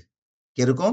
Every individual has submit to the statement of assets and liability expense themselves their household dependent if the person, এগুলো যদি হয়ে থাকে, তার গ্রস ওয়েলথ, আপনার যদি গ্রস ওয়েলথ যদি 50 লাখ টাকার উপরে হয়ে থাকে, ওই একটা স্পেসিফিক লাস্ট ডেটে যদি আপনার অ্যাসেটের পরিমাণ যদি 50 লাখ টাকা বেশি হয়, তাহলে আপনাকে লাইফস্টাইল স্টেটমেন্ট আপনাকে জমা দিতে হবে। ওন দ্য মোটর কার, আপনি যদি একটা মোটর গাড়ির মালিক হয়ে থাকেন ডিউরিং দ্য ইনকাম ইয়ারে, আপনি যদি কোনো সিটি কর্পোরেশনে যদি কোনো অ্যাপার্টমেন্ট কিনে থাকেন, কোনো কিনে থাকেন, তাহলে আপনাকে ওয়েলথ স্টেটমেন্ট জমা দিতে হবে, অ্যাসেট লায়াবিলিটি দিতে হবে। Own any asset abroad any time during the income, আপনি অ্যাব্রোডে যদি কোনো ধরনের অ্যাসেট পারচেজ করে থাকেন, তাহলে আপনাকে অ্যাসেট রিটার্ন সাথে আপনাকে আপনার অ্যাসেট লায়াবিলিটি লাইফস্টাইল হিসাবে দিতে হবে। Is a share holder director of the company, কোনো কোম্পানি যদি শেয়ার হোল্ডার ডাইরেক্টর হন, তাহলে আপনাকে লাইফস্টাইল অ্যাসেট লায়াবিলিটি হিসাব আপনাকে জমা দিতে হবে। একটু পড়ে নিয়েন, এগুলো বুঝতে পারবেন। এখানে আরেকটা আরো কিছু কোশ্চেন ছিল আমার, সেটা হলো স্যার বলেন। কোনো ইন্ডিভিজুয়াল ব্যক্তি যদি স্যার মানে এখন মানে এই টাইমে যদি আজকে যদি কোনো টিন ওপেন করে, তার কি স্যার এই অ্যাসেসমেন্ট ইয়ারের ট্যাক্স সাবমিট করতে হবে, ট্যাক্স রিটার্ন? বা উনি যদি ইনকাম ইয়ারের মাঝখানে মানে যদি 24-25 অর্থ বছরের মাঝখানে টিন আইডি খুলে, না, এটা তাকে সামনে বছর দিতে হবে, এই বছর তাহলে আর দিতে হচ্ছে সামনে না? বছর দিতে হবে না, এই বছর না, সামনে বছর দিতে হবে। আচ্ছা, ট্যাক্স ইনসেন্টিভ, এটা আমরা তো দেখছি, এটা মোটামুটি এগুলোটা এটা এটা অলরেডি বলে ফেলছি, ওই 6 শিডিউলে যেগুলো আছে সেগুলো। তারপরে কর্পোরেট ট্যাক্স রেট, এখন আসেন কোম্পানির ট্যাক্স রেট কার কত, কোম্পানির ট্যাক্স রেট কত, এখানে আমাদের বলা আছে কোন সালে কত। যদি এটা লিস্টেড কোম্পানি হয়, যদি আইপিও 10%, আইপিওর মধ্যে যদি পেড আপ ক্যাপিটাল নিয়ে থাকে, তাহলে তার কত 20%, 20%, বাট 2.5% বেশি হবে যদি কোনো শর্ত, কিছু শর্ত যদি সে না মানে। ঠিক নন listed company, bank, insurance company, এটার জন্য আমি আরো এই জিনিসটাকে টোটাল বোঝার জন্য আমি যেটা করতে পারি আপনাদেরকে, একটা ছোট্ট করে একটা জিনিস দেখাই আপনাদেরকে। এখানে একটু দেখে নেন, ওই শর্ত যেটা বলছি, যা এখানে স্টার আছে, প্রাইভেট লিমিটেড কোম্পানি এবং পাবলিক লিমিটেড কোম্পানি, এগুলার ক্ষেত্রে যদি তার মূল কথা তার সকল সেলসের রিসিভ যদি ব্যাংকিং চ্যানেলের মাধ্যমে যদি না হয়, তার টোটাল ইয়ারলি ক্যাশ ট্রানজাকশন যদি 36 লাখ টাকার উপরে হয়, তাহলে তার 20% এর জায়গায় 22.5% হবে, ফির 25 এর জায়গায় 27.5% হবে, এই তিনটা কন্ডিশন যদি মিট করা না হয়। তো যাই হোক, এটা বোঝার জন্য আমি মূলত আরেকটা স্লাইড আপনাদের জন্য তৈরি করছি, সহজে বোঝার জন্য, দেখি বুঝতে পারেন কিনা। দেখেন, আমাদের সাধারণত ইন জেনারেলি এই কোম্পানিগুলো থাকে, ঠিক আছে, এই ধরনের কোম্পানিগুলো থাকে, publicly listed company, non publicly traded company, bank, insurance, financial institution, merchant bank, mobile phone operator, tobacco manufacturing, 1% company, এই ধরনের কোম্পানিগুলো আছে। সাধারণত এগুলোর ক্ষেত্রে রেটগুলো দেখি আমরা, অনেক ক্ষেত্রে লিস্টের 20%, 22.5%, 25%, রেট হচ্ছে 20%, যদিও তিনটা ক্লজ যদি মিট না করে তাহলে 22.5%, আর অনেক ক্ষেত্রে আবার 25% হবে। এটা হচ্ছে নন লিস্টেড 25% অথবা ওই 2.5% বাড়ে 27.5%, এখন 27.5 নিতে। ইনিশিয়াল ফাইন্যান্সিয়াল লিস্টের জন্য হলে আপনার 37 লিস্টেডের জন্য 37.5, খেয়াল করেন লিস্টেডের জন্য লিস্টেড ব্যাংকগুলোর জন্য 37.5, আর নন লিস্টেড যেগুলো foreign bank, standard chartered bank, city bank, এগুলোর জন্য রেট হচ্ছে যে 40%। মার্চেন্ট ব্যাংক যেই শেয়ার লিস্টেড নিয়ে কাজ করে, শেয়ার লিস্টিং এ ফান্ড দিয়ে থাকে, লোন দিয়ে থাকে, সেই ধরনের ব্যাংকগুলো হচ্ছে যে লিস্টেড নন লিস্টেড সবার ক্ষেত্রে 37.5%। মোবাইল কোম্পানিগুলোর ক্ষেত্রে যেগুলো লিস্টেড অর্গানাইজেশন, দুইটা লিস্টেড এর জন্য রেট 40%। এই দুইটা ছাড়া অন্য যারা আছে, বাংলা লিঙ্ক বা অন্য যারা আছে, তাদের জন্য রেট হচ্ছে যে 45%। টোবাকো কোম্পানির ক্ষেত্রে সাধারণত আমার বাবা কই গেল, হ্যাঁ হ্যাঁ, টোবাকো কোম্পানির ক্ষেত্রে হচ্ছে যে 45%, সাথে আবার 2.5% আছে তাদের টোবাকো বিজনেসের কারণে, সেই জন্য তাদের রেট হচ্ছে যে টোটাল 47.5%। আদার 1% কোম্পানি, আমাদের আপনারা জানেন, এখন আপনারা জানেন কোম্পানি একজনেও 1% ওপিসি কোম্পানি 20% অথবা 22.5% যদি মানা হয়, তাহলে এগুলোই হচ্ছে যে সাধারণত আমাদের বেসিক ট্যাক্স রেট, এবং এই রেটগুলো দিয়ে আমাদের কোম্পানি অ্যাসেসমেন্ট করতে হয়। বলেন আপনাদের যদি কারো কোনো সে থাকে, কারণ রেটগুলো আসলে এখানে বোঝানোর কিছু নাই, সেই জন্য একটু ফাস্ট গেলাম। যদি আপনাদের যদি কোনো কথা থাকে বলতে পারেন, নয়তো ক্লাস ক্লোজ করব। আর তার আগে আমি আপনাদেরকে একটা মেল পাঠাই, আপনারা এই ফাঁকে কথা বলেন। স্যার পিডিএফ গুলো দিয়ে দিলেও ভালো হতো। পিডিএফটা আছে দিয়ে রিপ্লাই।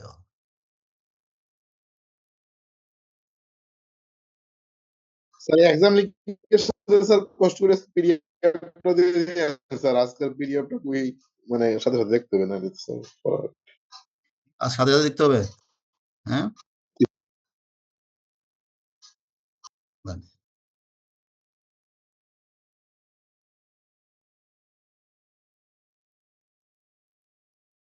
আমি একটু ওয়েট করেন।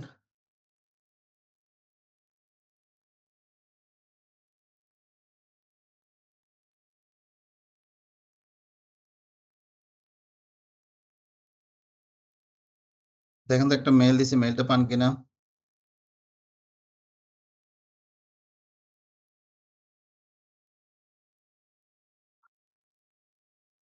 মেলটা পাইলাম, একটু সাউন্ড করেন।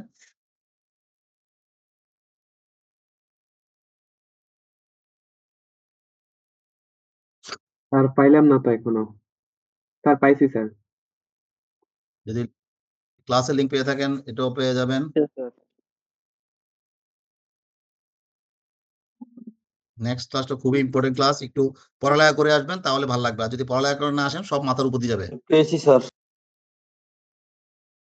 গত ক্লাসে আপনার পেয়েছি মাত্র স্যার। 47% অ্যাটেন্ড করছিলেন, এর আগে মনে হয় 78টা করছিলেন। যদি এটাতে যদি পার্সেন্টেজ কমে, এটা last MCQ question, keep in mind. কারণ আমি কষ্ট করবো, আপনারা কষ্ট করবেন না, ওইটা তো হবে না, কি বলেন? জি স্যার, আমাদেরও কষ্ট করতে হয়েছে। আপনাদের কষ্ট করতে হবে, আমি শুধু কষ্ট করবো কেন? স্যার পিডিএফটা একটু দিচ্ছি ভাইয়া।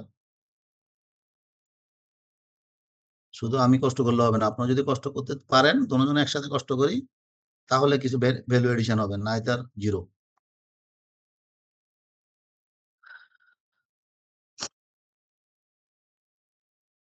ওয়ান সাইডেড লাভ কখনো সফলতা পায় না, ঠিক আছে? দোনো পাশে কষ্ট করতে হবে, দোনো সাইডেই দেখতে হবে, ঠিক আছে ভাই? দেখেন তো পাইছেন কিনা।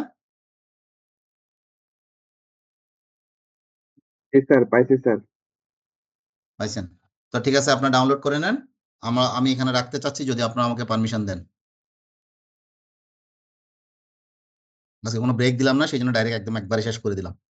বলেন আপনাদের ফিডব্যাক বলেন, কেমন আপনারা বুঝতেছেন কিছু, না সব হা হা করতেছেন শুধু? রবিউল? স্যার আলহামদুলিল্লাহ স্যার। না স্যার বুঝতেছি স্যার। ওকে, তাহলে আপনার যদি ডাউনলোড হয়ে থাকে, আই ওয়ান্ট টু কুইট। জি sir. Thank you very much, আসসালামু আলাইকুম। স্যার আসসালামু স্যার আলাইকুম। 1 মিনিট, স্যার হয়নি এখনো। আচ্ছা করেন। আমি সিআর কে অ্যাসাইন করে দিলাম, পোস্ট করে দিলাম, then I am living. Okay, thank you very much. আসসালামু আলাইকুম। আসসালামু আলাইকুম স্যার।